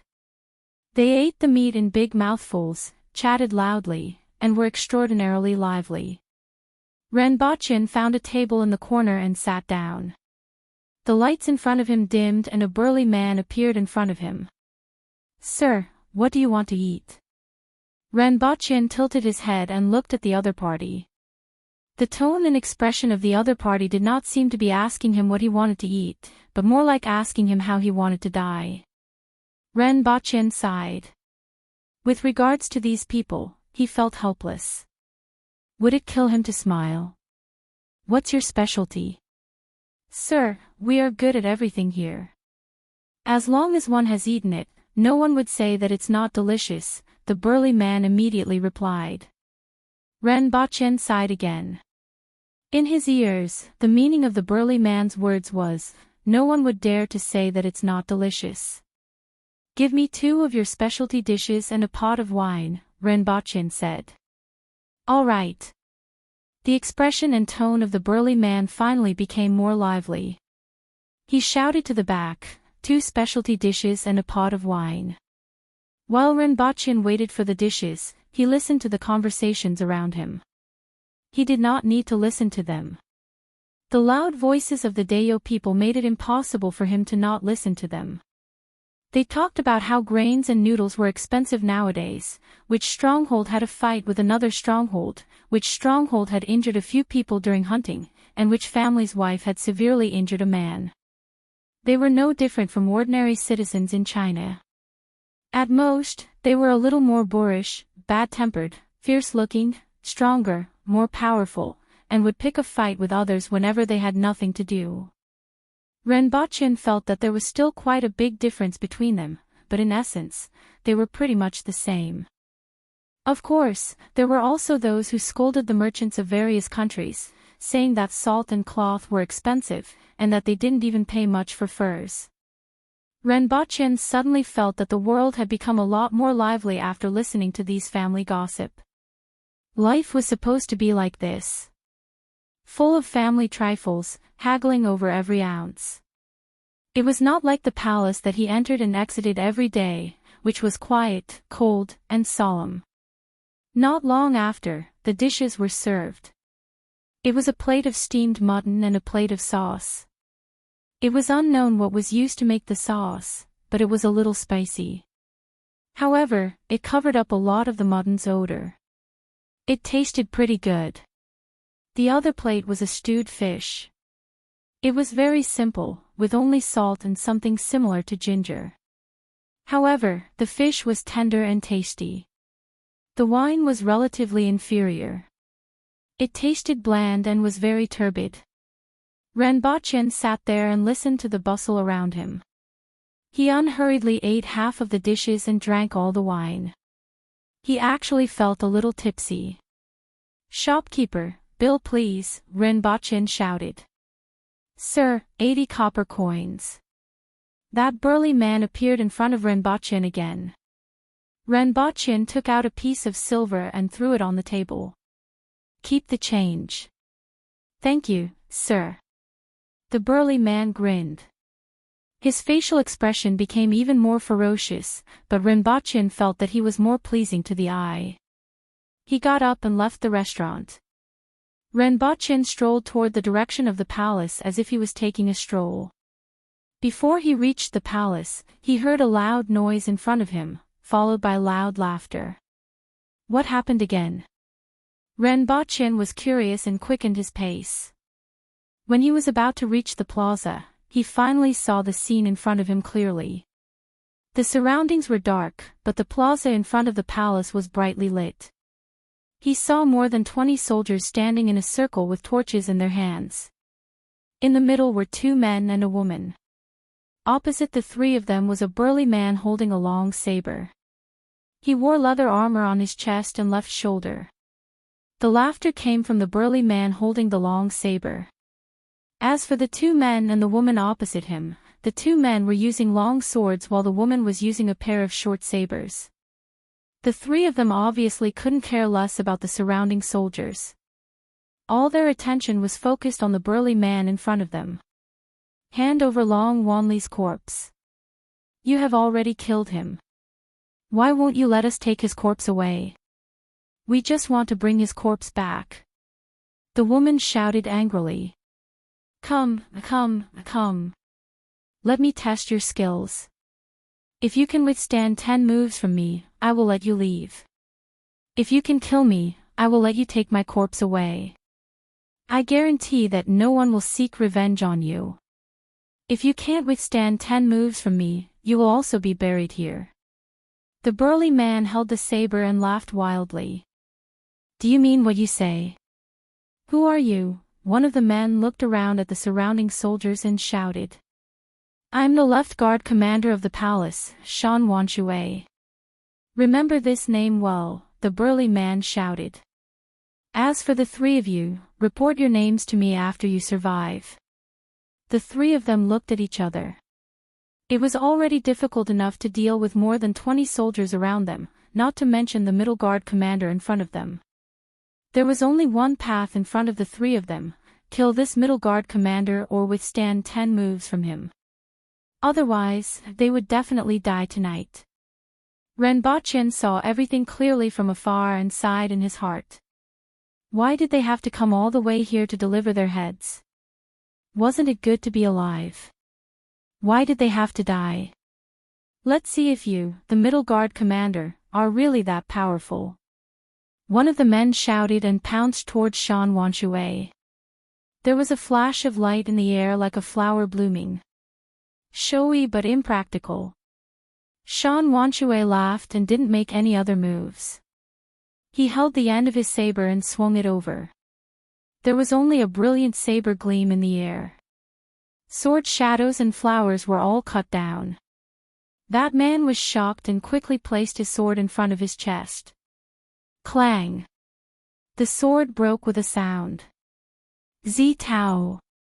The other man and woman shouted angrily and pounced towards Shan Wanshui. There was a rain of blood in the air. That man was split into two halves.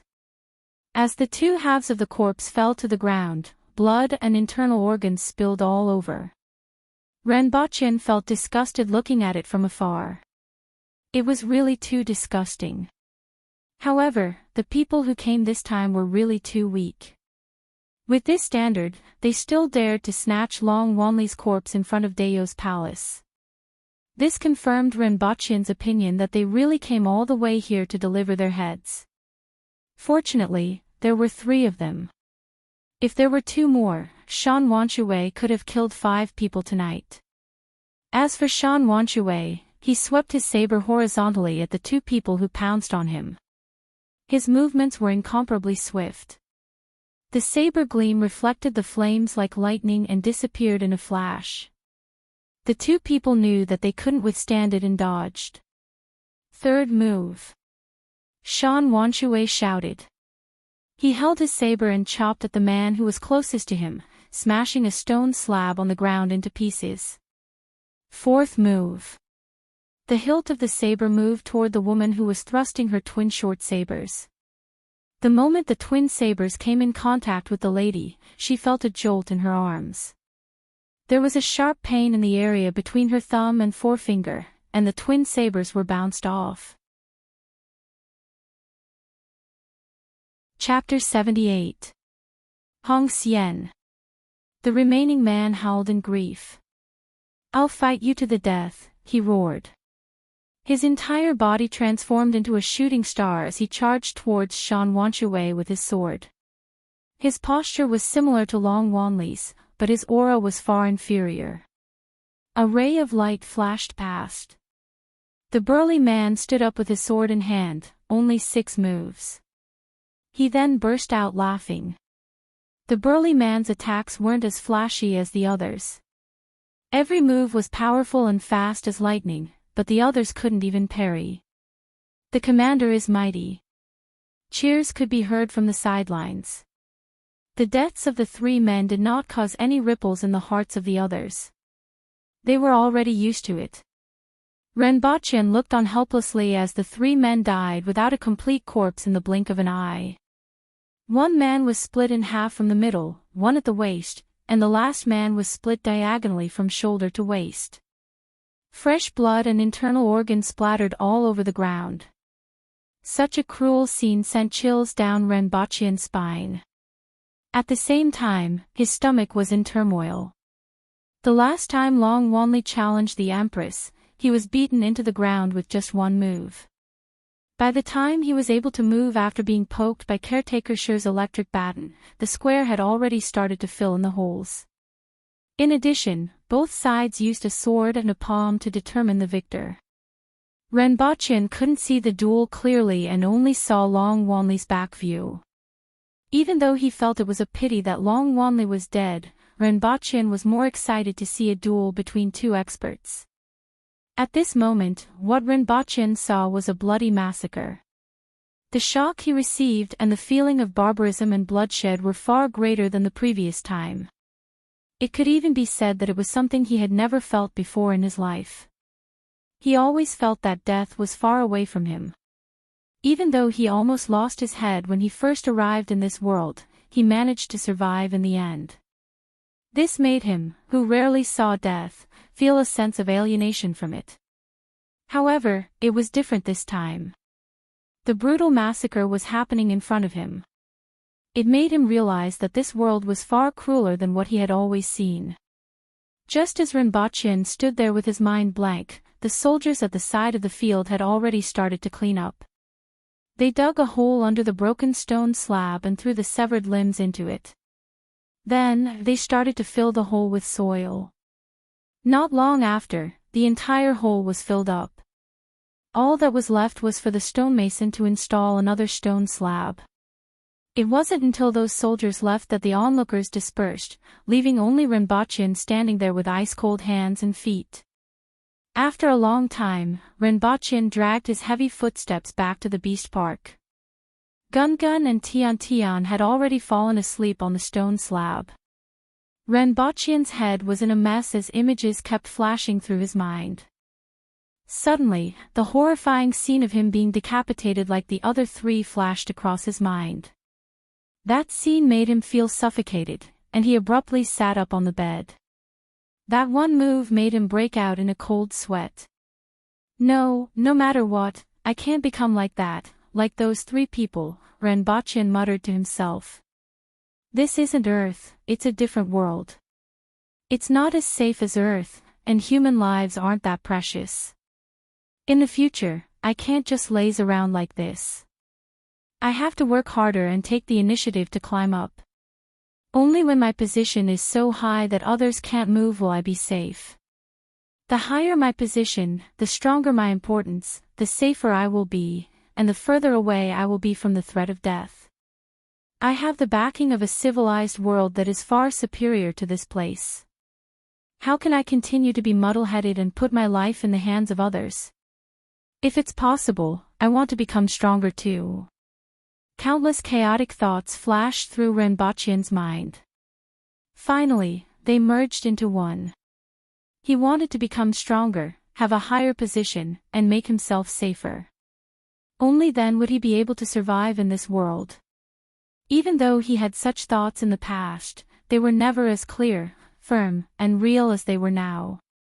As a youth who often had fantasies and an ordinary person, the sudden revelation of another side of this world shattered the muddle-headedness that he had been muddle-headed all this while.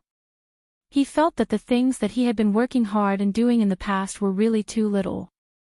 It was far from enough. Especially after he had gotten rid of the crisis of survival and gained a foothold, he actually began to relax. He had underestimated this world. After tossing and turning for a long time, he finally fell into a deep sleep. Early the next morning, he was woken up by a knock on his door. He didn't sleep well that night. Even after he fell asleep, everything that happened at the scene would surface in his mind from time to time, forming a dream. When he woke up, he realized that he was drenched in sweat. He picked up a bowl of water and gulped it down. Renbochin got up and pushed open the door. He saw Caretaker Sher outside. "Why is your face so pale?" Caretaker Sher looked at Renbochin and asked curiously. "Maybe I caught a cold last night. Your small physique is too weak." Caretaker Sher laughed boorishly. "The Imperial Kitchen asked you to visit them when you were free." Renbochin nodded. "I got it. I will go after I finish my work at the Honglu Bureau today. Brother Ren, you can arrange for me to come over." Caretaker Sher waved his hand and left. Renbochin looked at Caretaker Sher's back as he left.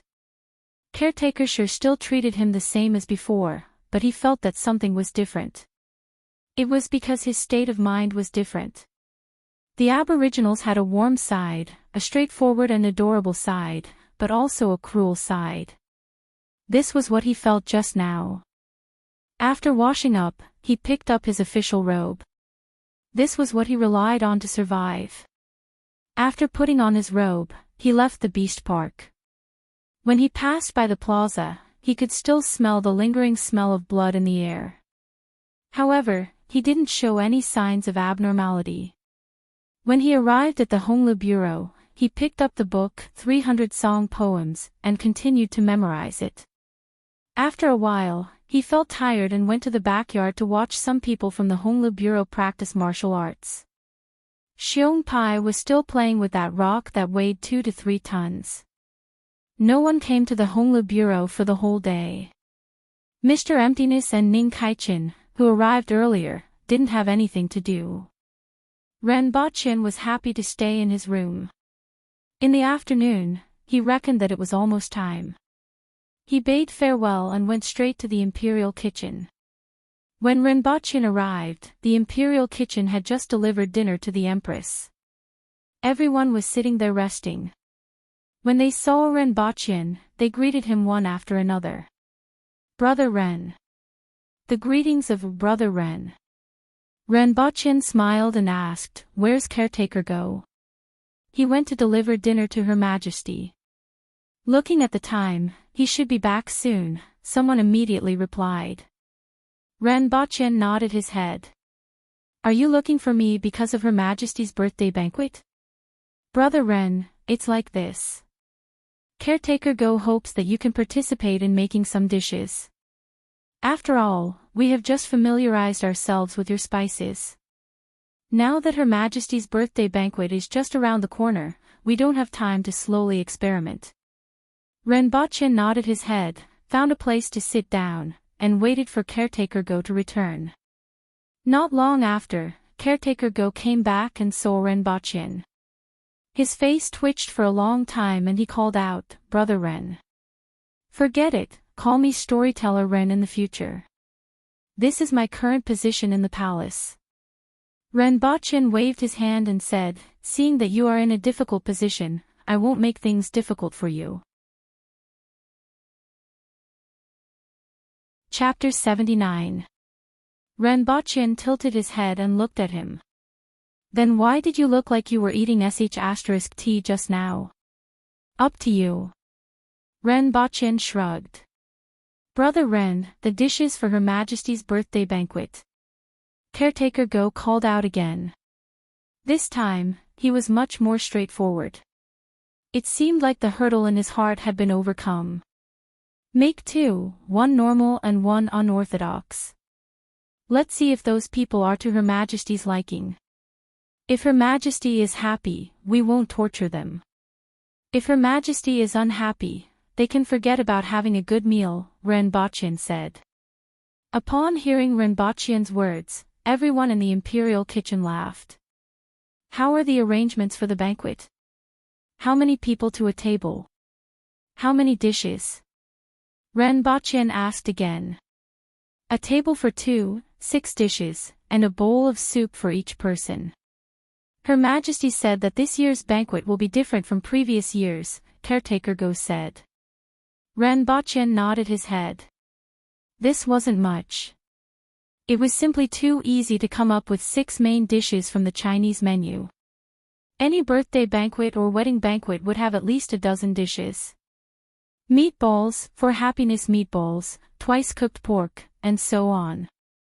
He was sure that the tongues of those who came would be swallowed. Ren Bachin stayed in the imperial kitchen until midnight. He first picked 8 dishes and let the imperial kitchen chefs practice making them. When the time came, he just had to pick 6 dishes and make them into the menu. As for the other menu, Ren Bachin was prepared to go back and study the dark cuisine. When the time came, he just had to pick 6 dishes and 1 soup. If he chose this, Ren Bachin was confident that he would definitely give those who came this time an unforgettable experience. A rather unforgettable kind. He guaranteed that they would come back to the banquet next year after eating their fill. The following morning, Rinpoche was listening to Ning Kaichen brag. It seemed that he realized that Rinpoche was the only one who could listen to him after going one round yesterday. Early in the morning, he came over not long after Rinpoche arrived and told Rinpoche the legendary stories of his journey. Rinpoche was very interested in many of the things he talked about. For example, the local conditions and customs of various places. In the morning, a large group of carriages entered Lan City. The convoy first stopped at a location on Jingyang Street. There were 3 shops there, and all of them were sealed with seals on their doors. The signboard above said Wanjiao Lu. A man with a mustache and wearing a purple silk robe came down from the carriage. With his hands behind his back, he raised his head and looked at the 3 sealed shops. "Third uncle, is this our family business in Lan City?" A man came down from the other 2 carriages. They were both in their 20s, one handsome and the other handsome. "Not bad. Your third uncle and the others are all in prison. This time, we came for this matter." The man called fifth uncle said. "These barbarians," one of the valiant-looking young men said indignantly, his face filled with anger. "Silence. This isn't our home. Remember, you can eat whatever you want, but you can't say whatever you want. If something happens to you here, no one can save you." The middle-aged man frowned. "I know I was wrong." The valiant man quickly lowered his head and said, "You two know what we're going to do this time, right?" the middle-aged man asked. "I know. But fifth uncle, is that Qi Zixiao really as beautiful as a flower?" the handsome young man asked. "Not just that. When I came to Dao in the past, I saw her from afar. She was an exceptional beauty. I brought you two here just in case. Don't think too much about it. There are a lot of talented young men with the same idea in every country. Now, the Yun nation's imperial court is in chaos. That man alone holds power and rejects dissidents.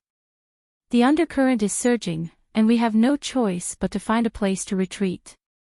There are many wealthy families in Great Xia. Even though we have already made arrangements, it won't be easy to gain a foothold.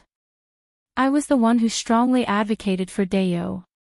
Dao doesn't lack brave generals and warriors, but it lacks capable people who can govern the country.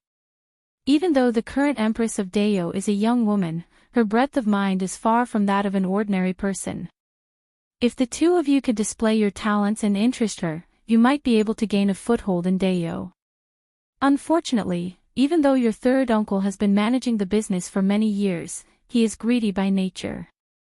Not only did he lose himself, but he also lost the business here. The reputation of the Zhang family has also been ruined by him. This time, we are here mainly to salvage the situation here. As for the rest, it's fine as long as you know it. There's no need to force it." "Got it, fifth uncle. We believe what you said. In our family, fifth uncle's foresight and knowledge are incomparable to others. We are well aware of it. However, there is a little doubt. If we stay here and people find out, I'm afraid we won't be able to explain to our family," the handsome young man said after they looked at each other. "You don't have to worry too much about this. I found 2 people early on who are enough to impersonate you in the family. As long as you live in seclusion, you don't have to worry about being discovered. Even if people find out about your situation here, it's just a coincidence that you have the same name and looks.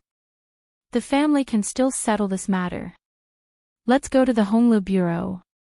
The middle-aged man waved his hand at them and ended the conversation. After they returned to the car, their hearts weren't calm. They knew what the middle-aged man meant. He wanted them to find an official position here. Even though they didn't like this barren land, they had no other choice for the sake of their family. However, they were curious about Qi Zixiao, whom the middle-aged man called an exceptional beauty. They wanted to see what the Empress of Dao, who was praised so highly by their fifth uncle, looked like. The carriage arrived at the Honglu bureau. A moment later, Renbochin received the news and went out with Xiongpai. At a glance, he saw the three people standing at the entrance and the carriage a little further away. In the middle was a middle-aged man with an elegant face and a mustache.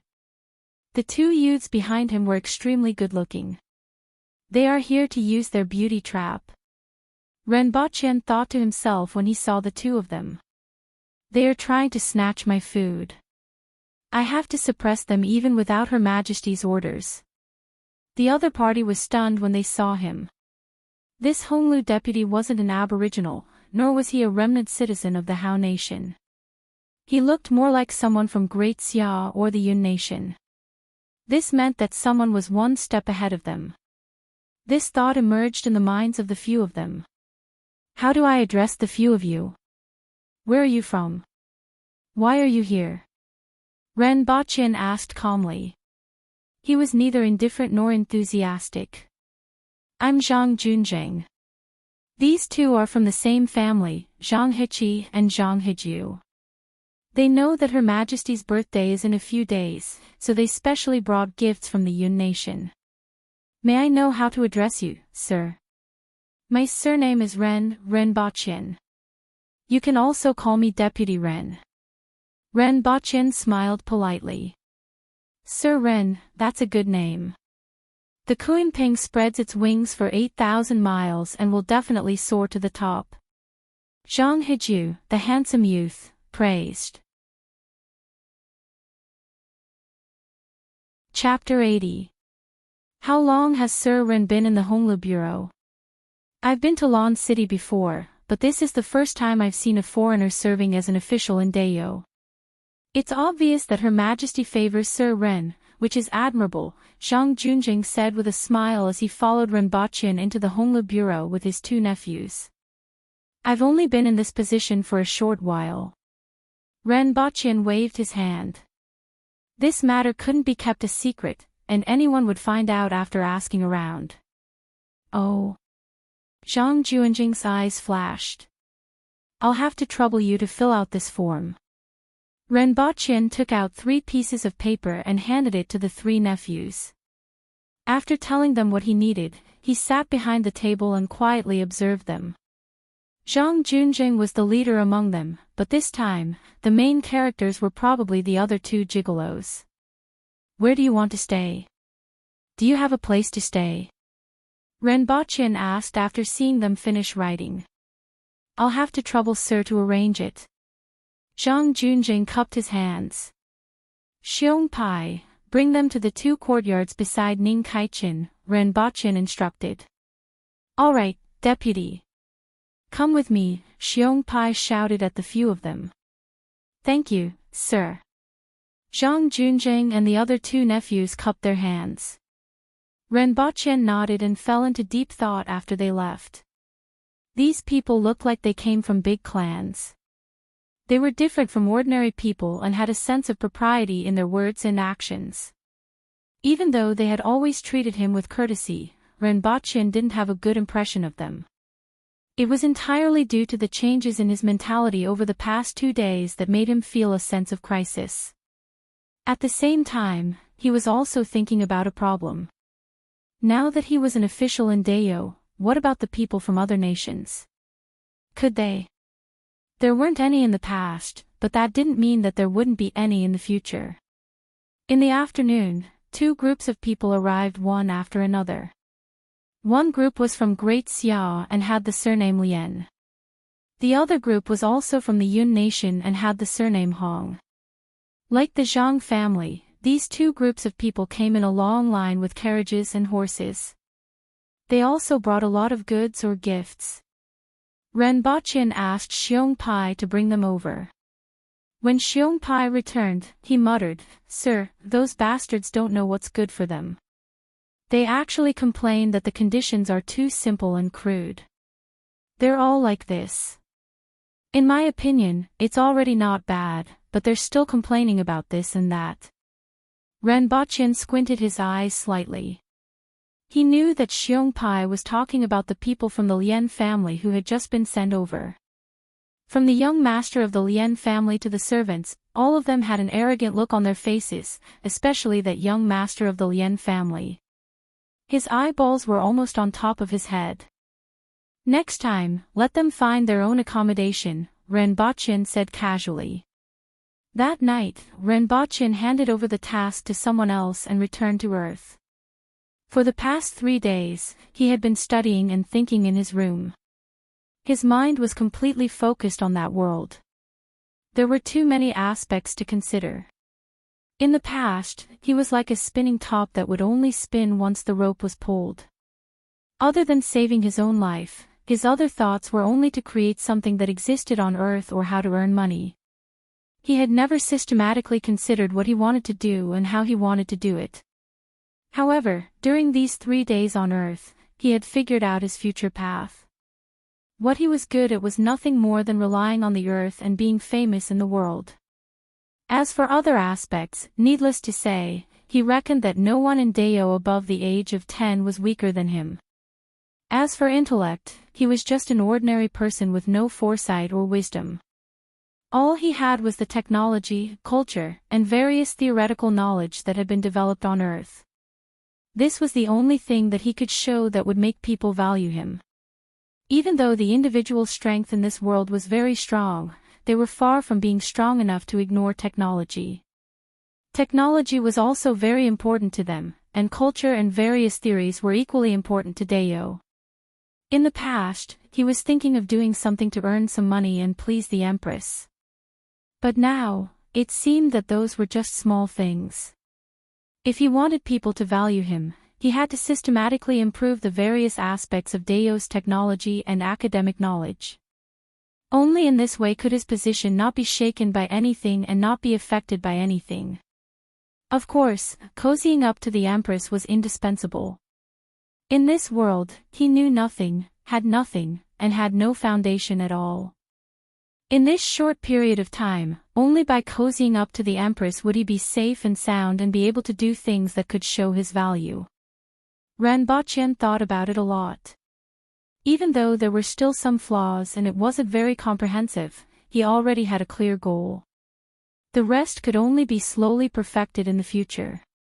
When he returned to that world again, his eyes were clear and he completely knew what to do and how to do it. Brother Ren, you seem a little different today, Caretaker Sure said curiously when he saw Renbochin in the morning. I have figured out some things that I have never understood, Renbochin said with a smile. If you can't figure it out, just throw it aside. When the time comes, you will know what to do, Caretaker Sure said indifferently, causing Renbochin to smile. When he arrived at the Honglu Bureau, Qi Heng and Qi Xing were still standing at the entrance. When they saw him, they greeted him one after another. Did anyone come yesterday? Renbochin asked casually. There was a group of carriages and a group of 3 people riding on horses. I saw Xiongpai bringing them away. It should have been arranged, Qi Heng replied. Renbochin nodded his head to indicate that he understood. When he entered the deputy's room, a burly man was sitting behind the table with a sluggish look on his face. If he drooled, he would be a living retard. Renbochin patted the table. Official Registrar Shi. That burly man quivered. When he saw that it was Renbochin, he hurriedly stood up and said, Deputy Ren, you are back. Have you settled the matter? Yes, Renbochin said faintly. Did anything happen yesterday? This person was the official registrar of the Honglu Bureau. Renbochin asked him to make the arrangements yesterday. The reason was very easy to find. The Empress was arranging other matters. In any case, it was impossible for him to confront the Empress. The Empress also knew that he would disappear once every few days. 2 groups of people came yesterday. I have arranged for them to go over, that burly man said. If there is nothing else, I will take my leave. Thank you very much. Renbochin revealed a smile. The burly man grinned at Renbochin. Without saying anything else, he immediately left the house. Renbochin walked one round in the house and then came to the backyard.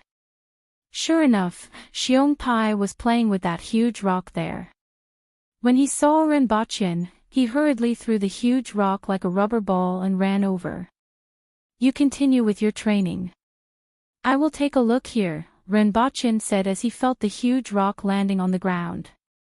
In the afternoon, when Renbochin and Xiongpai were staying in the room, a low-ranking official who was usually in charge of the affairs at the Honglu Bureau's courier station ran over to report, "Sir, there is a fight over there." However, there wasn't much panic on his face. It seemed that he was just here to inform Renbochin about this matter. In any case, they were all from abroad. As long as they didn't damage the courier station, the people from the Honglu Bureau wouldn't care at all. Renbochin leaned back and asked, "Did they kill anyone?" "Sir, they weren't when I came." That person laughed.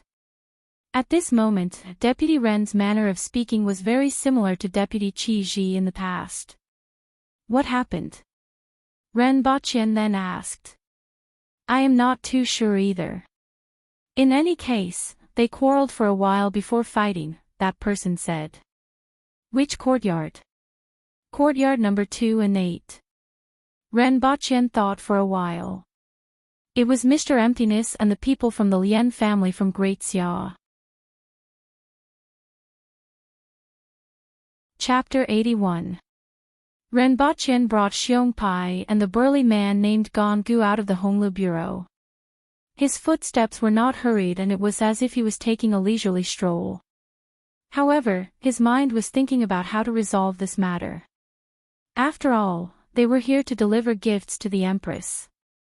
If they couldn't resolve this matter properly in a private fight, it would make them look incompetent and cause more trouble. The Honglu Bureau wasn't far from the post house. They just had to walk around the corner to get there. From afar, Renbochin could see a group of people surrounding the place and could even hear their cheers. The group of burly men outside were mostly Dayo people. At this moment, they had turned into a crowd of onlookers, cheering and applauding one after another. However, when Renbochin got closer, he also saw a few familiar figures. For example, Ning Caichen's petite figure was squeezing through the crowd. After spending a long time trying to squeeze through the crowd, Ning Caichen was suddenly pushed back 5 or 6 steps and fell on his butt. Ning Caichen cursed his bad luck after he got up. He realized that he couldn't squeeze through the crowd, so he jumped outside the crowd like a spring. When Renbochin came over, he saw this scene. Suddenly, he inexplicably thought of the time when he watched Long Wanli challenge the Empress. Wasn't it the same as Ning Caichen? A feeling of empathy arose in his heart. The aboriginals were too much of a bully. Ning Caichen jumped, but he could only see a small part of the fight. This made him extremely anxious. He loved watching such a big show the most. Why was he late for such a big show? At this moment, he felt someone pat him on the back. He quickly turned his head and saw Xiongpai's wall-like figure. Soon after, he saw Renbochin looking at him with an embarrassed expression on his face. Xiongpai's body was like a wall. Ning Caichen didn't feel embarrassed at all. When he saw Renbochin, he quickly pulled him and said, "Deputy Ren, there is a fight going on inside. I don't know if their brains are smashed. Quickly go in and see what's going on." Renbochin looked at Ning Caichen and pondered. You can't wait for their brains to be smashed, right? You really can't judge a book by its cover. Xiongpai. Renbochin turned his head and called out to Xiongpai. Xiongpai immediately understood. He stretched his arms forward, picked up the 2 people in front of Renbochin, and placed them to the side. The 2 of them felt themselves being lifted into the air. They immediately turned their heads and wanted to curse, but when they saw Xiongpai's figure, they glared at him instead. With Xiongpai clearing the way, it was much easier for Renbochin to get in. Ning Caichen, who was behind him, hurriedly followed behind. He blindly followed Renbachian's every step for fear that he would be squeezed out again. By the time there were no more people in front of him, Renbachian had already entered the innermost circle and was able to see the scene clearly. The one who attacked was not Mr. Emptiness, as he had expected. He was coughing up blood at the side. Four delicate girls were circling around a black-clothed old man, throwing punches and palms at him. Although the black-clothed old man wasn't injured, he was trapped and unable to break out. Those four ladies were naturally the ones who carried the sedan. Upon seeing this scene, Renbachian was finally sure that they weren't hired. This thought had been going around in his mind for a few days. Today, he was finally able to confirm it. As for the black-clothed old man, he was an old butler of the Lien family. He had extraordinary skills, and if it weren't for the tacit cooperation of these four ladies, it would have been difficult to trap him. However, they were only able to trap him. Mr. Lien Baoqing, who was at the back, was watching the fight with a fierce look on his face. He wasn't happy that he couldn't deal with these ladies even after such a long time. At this moment, someone beside him said something. He looked up and immediately saw Xiong Pai's huge figure. If this barbarian was here, then the deputy would definitely be here as well. A ruthless look flashed across Lien Baoqing's face. Lien Baoqing, beat them to death. Everyone in the crowd immediately heard this sentence. A few beautiful ladies actually wanted to beat them to death. How vicious and merciless. When Renbachian heard this, he was stunned. He looked to the opposite side and saw that Lien Baoqing had just shifted his gaze to the side as if he didn't see Renbachian. However, Renbachian clearly saw Lien Baoqing shifting his gaze away from him. With Xiong Pai's huge figure, it was impossible for him not to see it. When Renbachian thought about how Lien Baoqing had complained a few days ago, he sneered in his heart. Was he trying to humiliate him? At this moment, the situation of the battle suddenly changed. Following Lien Baoqing's shout, although Lien Cheng's aura didn't change, his moves became much more ferocious. Suddenly, a delicate cry was heard. One of the young ladies flipped backward, and a white light flashed from her abdomen to her neck. Her clothes were cut into two, and her breasts were exposed. However, a line of blood spurted out from the abdomen of that young lady. At this moment, everyone realized that there was a soft sword in Lien Baoqian's hand. Like a venomous snake, it tried to bite the other three. If this young lady hadn't dodged in time, her abdomen would have been cut open.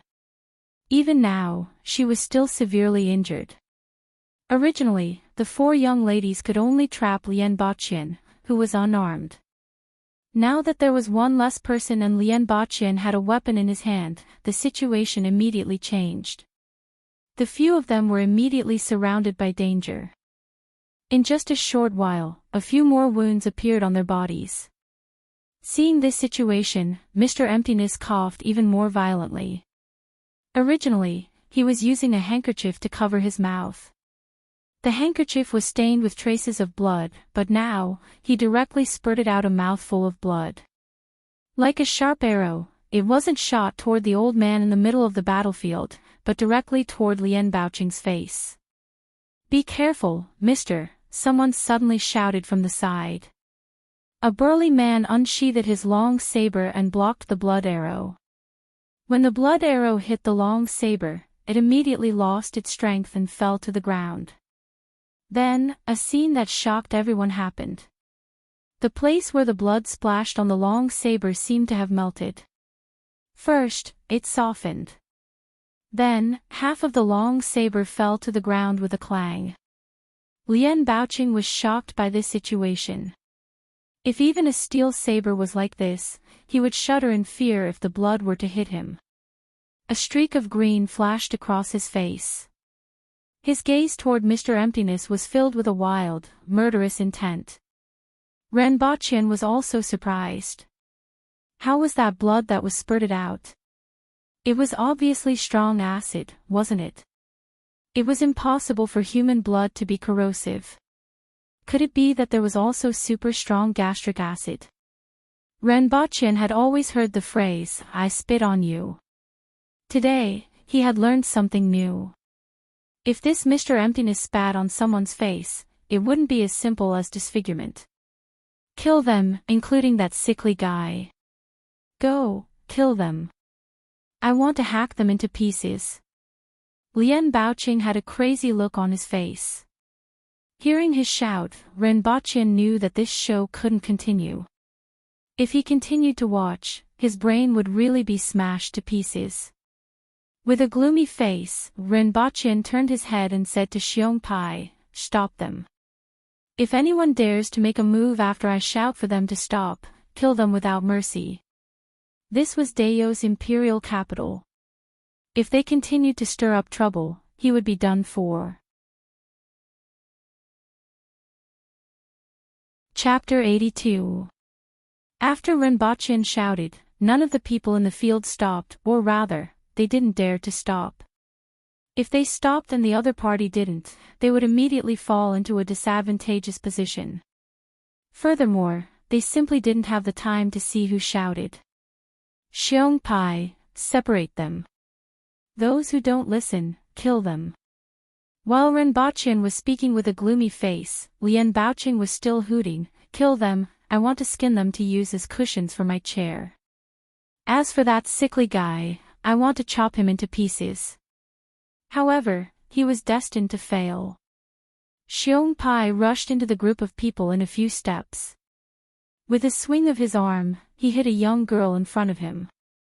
Like a kite with a broken string, she flew out of the crowd while vomiting blood. Have tender feelings for the fairer sex. Xiong Pai didn't have such a thought. In any case, he would do whatever the deputy instructed him to do. The old man in black, Lian Baoqing, saw that there was no time to lose.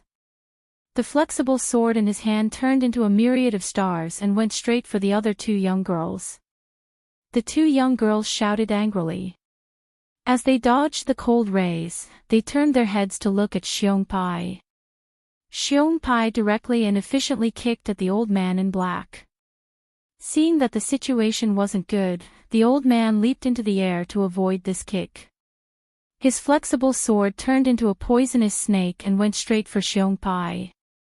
Regardless of whether it was for self-protection or for other reasons, he actually attacked Xiong Pai. This action made Renbochin laugh incessantly. Xiong Pai let out a deep roar from his throat. This man, who had always given Renbochin the impression of a simple and honest man, finally revealed his fangs. He simply ignored those specks of cold light, raised his hands high, and directly hammered down. Although Lian Baoqing used his arms to block in time, how could he withstand Xiong Pai's brute force? Bang! Everyone in the field felt the ground under their feet shake. Lian Baoqing was smashed into the ground by Xiong Pai. "Liang Yu, Lianqi, stop, come back. Cough, cough." Mr. Emptiness shouted. Because their sisters were sent flying, they were hesitating whether to attack Xiong Pai or the seriously injured Lian Baoqing. "Mr." Even though the two young girls knew that they were no match for Xiong Pai, they still glared at him fiercely before obeying his order to retreat. Renbochin frowned as he walked into the field. "What's going on?" No one answered. When the surrounding Dao people saw a foreigner dressed in a Dao official's uniform walking into the arena, they curiously inquired about him and found out that he was the newly appointed Honglu deputy. They continued to watch the show. Lian Baoqing looked at Lian Tong, who had half his body in the ground, and then looked at Xiong Pai's huge body. After being shocked by Xiong Pai's huge strength, his lips trembled for a long time. You actually dare?" "Oh. Dare what?" Renbochin looked at Lian Baoqing with a smile on his face. Then, he lowered his head to look at Lian Baoqing, who was already limp and unconscious. Renbochin looked at Lian Baoqing with pity and said, "What a pity. You actually attacked Xiong Pai and got beaten up so badly. TSK, TSK, TSK." Renbochin sighed. "It's quite painful to live like this. trample him to death and help him to be free. Renbachian's words were completely different from what he had said before, and everyone immediately fell silent. Lian Baoqing, Ning Kaichen, and even the people from the Zhang and Hong clans standing at the side felt a chill down their spines.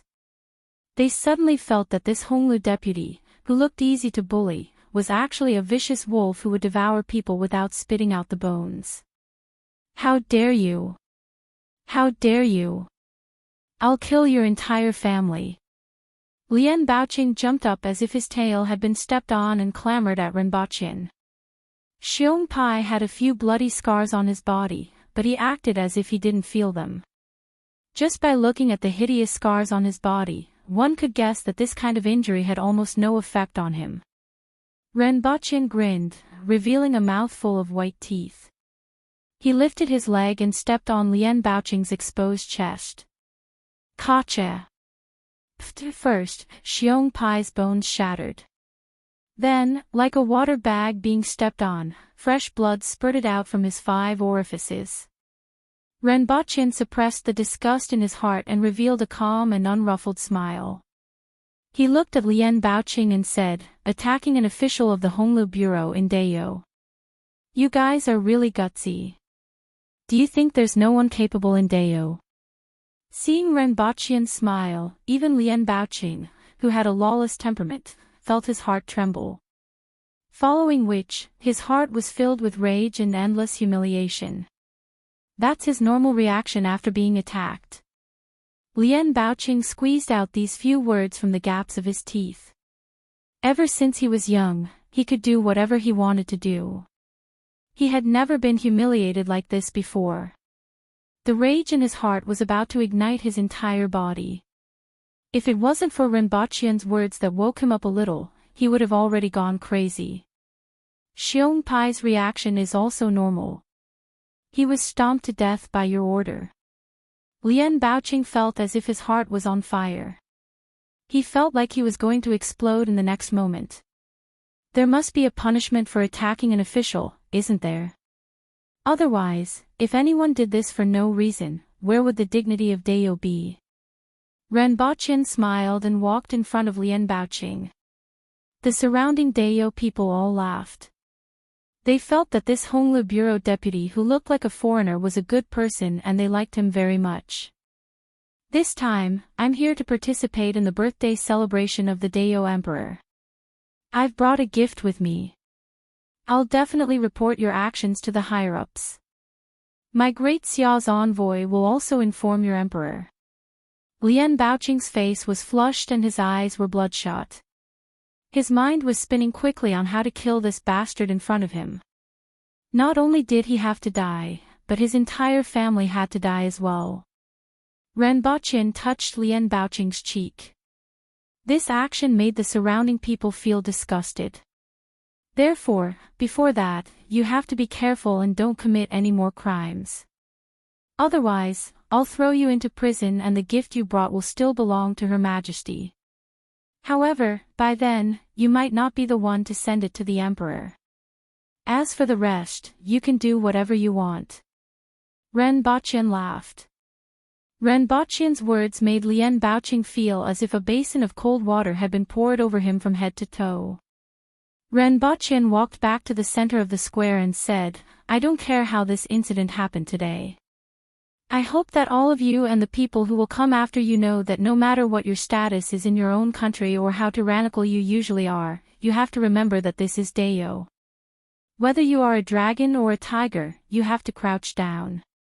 I don't care if you guys fight to death outside, but don't create trouble for me here. After Renbachian finished speaking, the surrounding people were dead silent. Following which, those Dayo people who were watching the commotion cheered loudly. Renbachian revealed a smile to the surrounding people. He softened his voice and said gently, everyone here isn't an ordinary person. Treat yourself better. If you want to make things difficult for yourself, don't do it here. Xiong Pai, let's go. Renbachian snapped his fingers and walked outside. At the same time, he didn't forget to shout, Gong Gu, let the Public Order Bureau handle this matter. Yes, sir, the burly man called Gongu quickly replied. This Sir Ren had just been appointed not long ago. They had discussed about him in private and more or less looked down on him. After this incident, he realized that this Sir Ren was much more ruthless than what he looked like on the surface. He really liked the way Ren Bachin handled today. Chapter 83. Ren Bachin left the crowd. After turning a corner, his face started to turn pale and his back started to sweat profusely. He never thought that he would actually do such a thing. Even he was shocked by what he did just now and even felt that it was terrifying. Those words, that behavior, it was completely unlike what he would do. Once he returned to the Honglu bureau, he immediately rushed to the toilet and retched. Just now, he was beside him and personally gave the order to step on a person like a cockroach. Although he deliberately did not lower his head to look at that scene, the sound was still transmitted to his ears. That final sound somewhat sounded like a persimmon being crushed. Thinking of the scene of the persimmon being crushed, he immediately vomited. After a long time, he finally came out of the toilet with a forehead full of sweat. He did not know if what he did today was right. However, he knew that he had to intimidate those people. For example, Lien Baoqing's family had a huge influence in the local area. He had been spoiled since he was young and was used to being tyrannical. If he did not intimidate him, who knew what would happen in the following days? Not only him, but the others also felt the same way. Those who came from afar were definitely not ordinary people. Among them, there were not many who were kind. Just like that Mr. Emptiness, if not for Xiong Pai by his side that day, he would have already gotten into trouble. There were about 13 days left before the Empress's birthday celebration. At this time, not many people had arrived. In a few days, there would be more people. Who knows, there might be many who had a feud with each other. Even if there was no feud, there might be conflicts because of their different styles. This was the first task that the Empress assigned to him. He absolutely could not mess it up and had to do it well, no matter what method he used. Previously, he thought that it would be enough to suppress the other party by reciting poems. Now that he thought about it, he suddenly felt that it was somewhat ridiculous. He had really thought too simply. Perhaps those people had really received more than 10 years of education, but in essence, they were not ordinary students. It was hard to say what they would do. At the same time, Ren Bachin also began to think about why the Empress assigned him to do this. After thinking for a long time, he still could not figure out the main point. In any case, he should just do what that person instructed him to do. Instead of thinking about this, he might as well think about whether the gift he gave the Empress was suitable or not. Not long after Ren Bachin left, the people from the Public Order Bureau arrived. At this moment, more than half of the crowd had already dispersed. Lien Baoqing left with an ashen face after Ren Bachin left. He didn't even bring Lien Baoqing's corpse with him. Of course, he still had to stay in Dayo for so many days. He couldn't possibly leave a corpse by his side every day. Coupled with the weather in Dayo, it was estimated that the house would be uninhabitable within 2 days. Although 2 of Mr. Emptiness's subordinates were injured, it was still much better than Lien Baoqing's losing face and his right-hand man. After pacifying the 2 maids, she felt a deep fear of Ren Bachin. The previous probing had made him feel that the Chamberlain of Dependency's deputy was putting on a brave front, but his actions today made him look at him in a different light. He would no longer think that way again. Not only him, but the others also felt the same way. Although the people of Dayo were barbaric and overbearing in the past, that was all there was to it. It wasn't like something like today hadn't happened before, but at most, they would be whipped a few times after they separated. However, Ren Bachin was different. At that time, the feeling he gave them was that of a wolf that would swallow people whole without spitting out the bones. He was filled with a sinister aura. The reason why they felt this way was because of the contrast between Renbachian's usual behavior and his behavior at that time. This kind of contrast made them feel that Renbachian was originally this kind of person. That afternoon, the Empress was in the palace looking at a piece of paper that recorded Renbachian's actions. And below her was Gu Daxiong, who was known to not care about anything. Interesting. The Empress laughed. Renbachian's actions this time made her feel that it was interesting. Even she didn't expect that Renbachian would actually do such a thing. It was different from what she originally thought. However, this made her feel that it was very interesting. Gu Daxiong, who was below, heard the Empress's words and laughed. This Deputy Ren looks like a weakling, but when he does things, he is rather straightforward. Originally, I was a little worried, but now, I can wash my hands of this matter. Let him do what he wants, the Empress said indifferently. Yes, Gu Daxiong replied. At the same time, in the residence of Great Xia's envoy in Dayo, Lian Baoqing had a ferocious look on his face. That Honglu deputy with the surname Ren, I want him dead. Is there any way? Sitting opposite Lian Baoqing was a man in his 30s. He had a beard and slightly tanned skin. In fact, before coming to Dayo, he wasn't like this. However, after staying in Dayo for a long time, it was fine if he didn't want to be tanned. His name was Gu Zicheng. At this moment, he was looking at Lian Baoqing with a smile. Do you think this is Great Xia? It is precisely because this is Dayo that I came to look for you. You can state your conditions, for example, helping you return to Great Xia. Lian Baoqing said. Gu Zicheng shook his head slightly. Even though your proposal is very tempting and I have long been sick of this damn place, I still have to say that this is Dayo, not Great Xia. This is the territory of those barbarians. Creating trouble here is tantamount to seeking death. They won't care about your identity. You should have experienced this before. Let me give you a suggestion, swallow your anger first. Lian Baoqing stared intently at Gu Zicheng. After a while, he said, then you can stay here until you die. After Lian Baoqing left, a young man in a loose robe with big sleeves walked in from the next room and sat opposite Gu Zicheng. Your Highness. Gu Zicheng bowed his head. No need to be so courteous. The man who was addressed as Your Highness laughed. This generation of the Lian family is really good for nothing.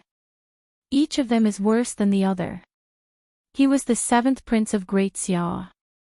No one would have thought that he would leave his attendants and convoy behind and travel lightly to Lan City. Hearing him say this, Gu Zicheng also laughed. The Lian family was also a wealthy and influential family in Great Xia. They had stood tall for hundreds of years and produced talented people in every generation. However, this generation of youngsters was indeed good for nothing. However, I am really interested in this Deputy Ren. The 7th prince smiled. I don't know much either. I have heard that this person was sent to prison more than a month ago. After that, he was brought out to stay in the Beast Park for some time and became the Honglu deputy. Before that, no one knew anything about him. Speaking of which, it is really weird. The 7th prince squinted his eyes slightly. Suddenly, a person like this popped out from a rock. He spoke softly and then laughed. If Renbachian saw the 7th prince at this moment, he would definitely be shocked. This was because other than his hairstyle and temperament, the 7th prince's face was exactly the same as his. There was almost no difference, as if they were carved from the same mold. When the 7th prince saw Renbachian from afar, he felt this way. Therefore, Renbachian's current position in his heart was second only to the purpose of his visit to Dayo. A person who looked exactly like him made him feel a little weird. It was enough to have one person in this world. There was no need for another person who looked exactly like him. Chapter 84. Renbachian naturally did not know what was happening in other places. From that day onwards, he started to get busy. He could not even care about the air coolers anymore. After Tong Jia made the outer shell, he threw it to caretaker Shi. As for the price, it was 15 taels of silver each. Anyway, the people who bought it weren't ordinary people. It didn't matter if it was expensive. The production method of this thing was too simple. It could only earn a sum of money.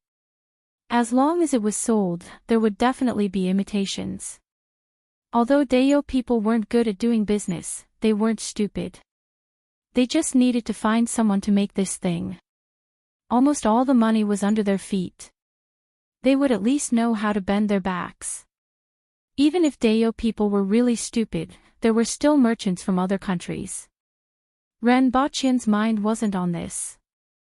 Although a few hundred taels of silver wasn't a small amount, it wasn't very important to him. What he didn't know was that when caretaker Shi placed this thing in the newly renovated shop on Jingyang Avenue, it immediately attracted the interest of many people. Especially after it was demonstrated that it could produce cold air with ice cubes. Out of a total of 20 air coolers, 7 were sold on the first day. The remaining 13 were completely sold the next day. It was much faster than what Ren Baqian initially expected. In fact, there was one thing that he didn't know. Ever since the Empress gave the air coolers to the Empress, she often used them even during court sessions. The other officials had long been envious of them. When the air coolers were placed in the shop, they were immediately sold out after being discovered. 20 air coolers earned more than 200 taels of silver. Caretaker Shi's eyes immediately turned red and he hurriedly looked for Ren Baqian. Upon hearing this news, Ren Baqian was somewhat surprised. He already knew that the air coolers would definitely be sold. However, he didn't expect them to be sold out so quickly. He asked caretaker Shi to go to the previous shop and order another 100 air coolers. He reckoned that they would still be able to catch up with the sales. After leaving the matter to caretaker Shi, Ren Baqian continued to deal with the affairs of the Honglu Bureau. As the day of the Empress's birthday approached, more and more people arrived in Lan City. Many of them were originally from families with businesses in Dayo. As their own caravans frequently came and went, they were very accurate with their timing. Usually, they would arrive about a week in advance. At this point in time, there were already more than 70 batches of people arriving in Lan City. Most of them came in convoy after convoy. Other than the gifts and people that were to celebrate the Empress's birthday, there were also a large number of goods. The Empress's birthday celebration was in a week's time. Ren Baqian reckoned that there would be a lot of people coming during these last few days. After a while, he would be able to get rid of this stall. Ren Baqian put down his brush, stretched himself, and yawned. These days, he was indeed a little busy. After all, things were different from before. Nowadays, he had to make decisions on many matters, arrange personnel, and even mediate disputes. Just as he had thought, none of the people who could come here were ordinary people, and none of them were kind. They were all used to being domineering in their own homes. What are you looking at? What's wrong with looking at you? What do you think? Cut you up. Charge. Almost 9 out of 10 disputes started with something like this. There were many powerful people in this world, and Ren Baqian had met a few of them recently. However, all kinds of arrogant and despotic young masters who were originally at home fighting chickens and walking dogs couldn't change their behavior when they came here. Even in China, a place with advanced information technology, there were many of such people, let alone in a feudal society. Basically, they only wandered around within 100 miles of their homes. Even though they had learned a lesson from the mistakes of others, they couldn't care less when they were hot-blooded. These few days, Ren Baqian hanged 3 people to death. They were hanged alive. Xiong Pai wrapped a rope around their necks and lifted them up. The 3 people started to struggle continuously until they finally breathed their last. Such a way of handling things gave many hot-blooded young masters a huge shock. It made them feel like they had seen a ghost when they saw Ren Baqian. Renbachian's methods were really too ruthless, but he still had a good-natured look on his face at all times. Even when he was ordering people to kill, his expression didn't change at all. It was not uncommon for them to kill people, and some of them had even done it with their own hands. However, Renbachian's behavior still made them feel a chill in their hearts, especially when there was a monster like Xiongpai behind him. After a few times of this, no matter what happened, as long as Renbachian and Xiongpai stood there, everyone would immediately scatter like birds and beasts. What had happened in the past few days had spread throughout Lan City. Many people knew that the Honglu Bureau had an additional deputy who looked gentle but was actually cruel and merciless. As for those young masters from the other 3 countries, they hated Renbachian to death and wished they could slice him to death with a knife. They had thought about how they would deal with Renbachian if he fell into their hands. If it was really as they thought, it would be hard for Renbachian to die if he fell into their hands. However, they had no choice but to lower their heads now that they were under the eaves. At this moment, these young masters knew that Renbachian was at least more powerful than them in Lan City. They couldn't help but be convinced. In the past, during the Empress's birthday celebrations, there would always be people who caused a lot of trouble. However, this year, there were much fewer. Even the Public Order Bureau was very surprised. In a village on a mountain that was a day's journey away from Lan City, Qi Ji was carving a puppet with a small knife. Not long after, he heard a commotion at the entrance. A burly man rode a horse into the village and jumped off. He strode toward Qi Ji and said, "Rascal, you are very carefree here." Qi Ji immediately laughed and said, "It's much more comfortable than dealing with those bastards. I finally don't have to see those bastards this year. In my opinion, Her Majesty might as well throw me into the army. I will be more comfortable there." "Who asked you to lose that time?" Qi Ji's face immediately turned black when he heard that burly man's words. "How's the Honglu Bureau? That rascal hasn't been tormented to death by those people, right?" Qi Ji changed the topic. That burly man's expression immediately became a little strange when he heard this. "What's wrong?" Qi Ji asked curiously when he saw his expression. "Hee, that bunch of fellows are like mice seeing a cat when they see that rascal now." Qi Ji's curiosity was immediately piqued when he heard this. "What's going on?" "When I was around, those bastards never behaved themselves. They gave me trouble every day and couldn't wait to strangle each and every one of them to death." That burly man laughed and told him some of the things he knew. "Those bastards are all scared to death. Every one of them is scared to death when they see him. As long as he stands there, they don't even need to say a word. No matter what dispute there is, they will just turn around and leave." Qi Ji touched his short stubble and scolded, "Damn it, I broke 4 people's legs last year, but that bunch of fellows didn't even take it seriously. They really think that I am easy to bully. Next year, if there is any more trouble, I will just kill them. If not for the fact that they were gifts to Her Majesty, do you think I won't kill them?" That burly man laughed again and then shook his head. "You can't scare them. You are just a little unreasonable and tyrannical, and you kill people cleanly. But that rascal is different. He is like a snake. I didn't see it live, but I heard them say that the rascal had a smile on his face and asked Xiongpai to put a rope around the necks of the people and hang them to death. He just used a big knife to chop them. There is nothing scary about that. He's smiling at you, asking about your well-being, and stabbing you with a knife. That's how scary it is." Qi Ji threw the knife in his hand forward and stabbed it into a wooden board. He seemed to feel aggrieved that he was actually not as good as that weak rascal. "Damn it, I originally thought that the rascal would be tortured badly and wondered why Her Majesty didn't send someone more powerful. I didn't expect him to be so powerful." Qi Ji scolded and then slapped the burly man's leg. "But who did you learn this from?" "The people from the Chen nation said it." "I learned it from them," the burly man said with a smile. Chapter 85. When it was almost night time, Renbochin was summoned to the palace.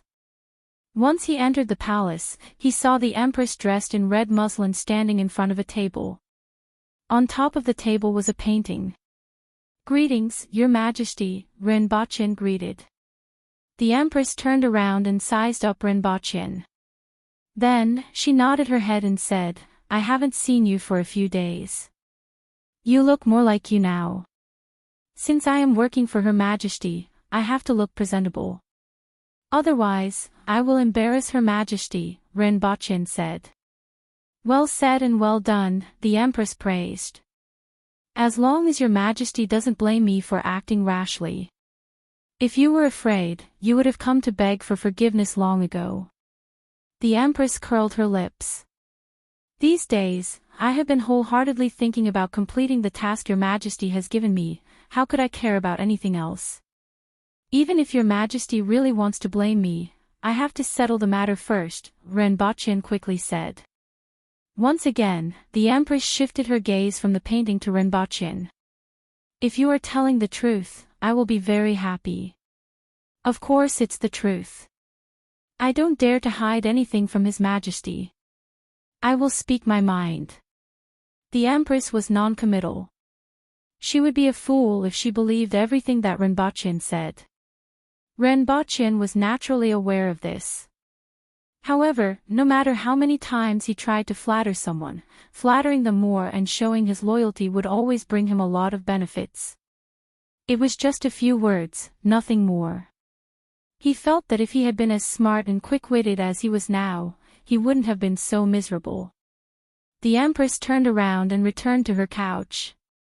She stretched out her palm, and Hongwuan immediately poured a cup of wine and placed it in her hand. This wasn't the first time Renbochin had seen such a scene. He had always been curious about how Qingyuan and Hongwuan knew when the Empress wanted something. Furthermore, looking at the Empress's expression, their every move was exactly what she wanted. "It can't be a roundworm in my stomach, right?" However, this ability was what he was striving for. "Although no one has reported you these 2 days, they will probably come when the time comes. What do you think I should do? Although you did a good job, they were all gifts for me. If I let them go out with a belly full of complaints, it would be inexcusable. But we don't want to punish you. After all, you're working for us, and what you're doing is to our liking. Tell me, what should I do?" When Renbochin heard what the Empress said, his mind spun.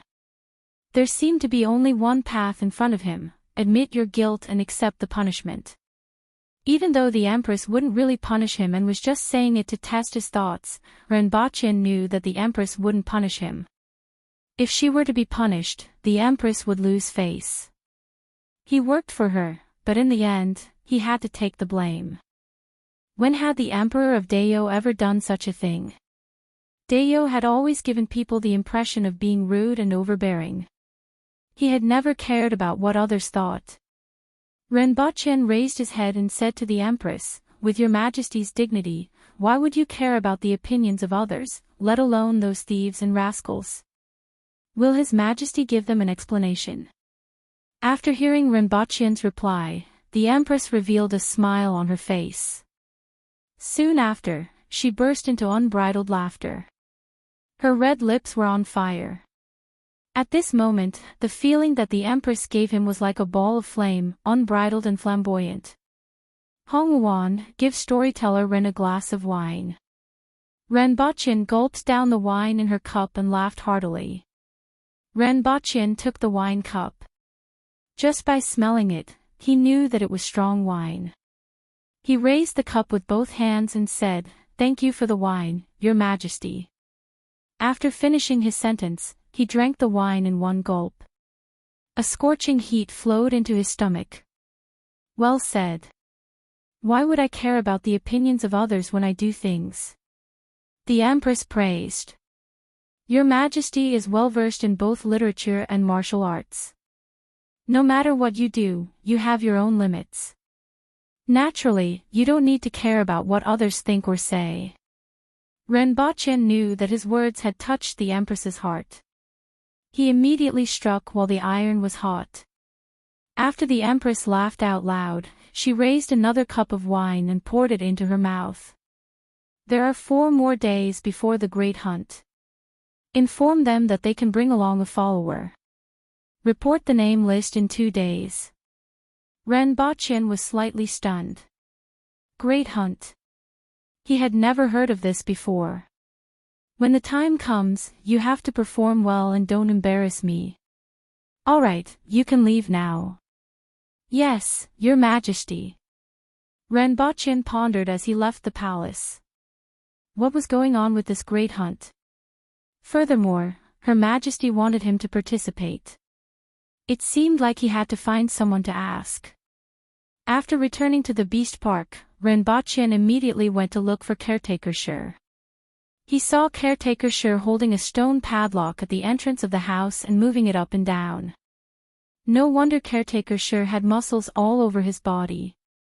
Ren Baqin usually did not pay attention to them. Caretaker Sher was also training his muscles every day. Sure enough, muscles were trained, not nurtured. When Caretaker Sher saw Ren Baqin, he threw the stone padlock to the side and laughed. I'm getting old, but I'm not as strong as before. If it was 10 years ago, I wouldn't even need to exert any strength to do this. At this moment, Caretaker Sher was sweating profusely and panting a little. Sometimes, when Ren Baqin looked at these aboriginals, he felt that it was time for him to train. However, after thinking about it, even if he became a muscle maniac, he wouldn't be able to withstand a slap. If there was an opportunity, it would be better to get some martial arts manuals from this world. At least he wouldn't be too weak to fight a chicken. How's the matter with the air cooler? Ren Baqin asked. We have produced 30 air coolers in the past few days and sold more than 20 of them. The remaining ones will probably be sold tomorrow. Caretaker Sher was excited when he mentioned this. Ren Baqin nodded his head. He estimated that it was about time. A total of more than 40 air coolers had been sold. There should be imitations soon. However, with so many young masters coming over recently, if they knew about this air cooler, they would not be stingy to buy one. It should be able to sell for a while. This air cooler should be able to earn at least 1,000 taels of silver. Caretaker Sher, I have something to ask. What's the great hunt? Ren Baqin changed the topic to the autumn hunt. It's almost time. Caretaker Sher immediately replied after hearing Ren Baqin's question. It's a custom. Every year on this day, people would carry a bow and knife and go hunting in the mountains. The more prey they have, the better their lives will be in the coming year. Furthermore, if they manage to hunt prey like the sharp-toothed tiger, they will be favored by the ladies back in the stronghold. It's also held in Lawn City. It's mainly held in the stronghold. However, Her Majesty will hold it once every year. The children of various influential families will participate in it to display their individual strength. Some who have grudges will also compete with each other during this time. In previous year's Great Hunt, did those who came to celebrate Her Majesty's birthday also participate? Of course. The youngsters of the Aboriginals are not as weak as them. We have to make them understand this point, Caretaker Sher replied as a matter of course. Ren Baqin was enlightened. It turned out that the purpose of displaying one's strength was to let other nations see how brave the youngsters of Dayot were. This way, they would naturally feel a sense of fear in their hearts. When they returned and told others, their reputation would naturally spread. Soon after, Ren Baqin's face turned green. You're tuning into the LoveLore Library YouTube channel. We're so grateful for your support and don't forget to subscribe to join us on this incredible journey through captivating stories. Your generosity through donations truly makes a world of difference, as it's the primary source of revenue that allows me to expand and enhance this channel for you. Thank you from the bottom of my heart for being a part of this adventure.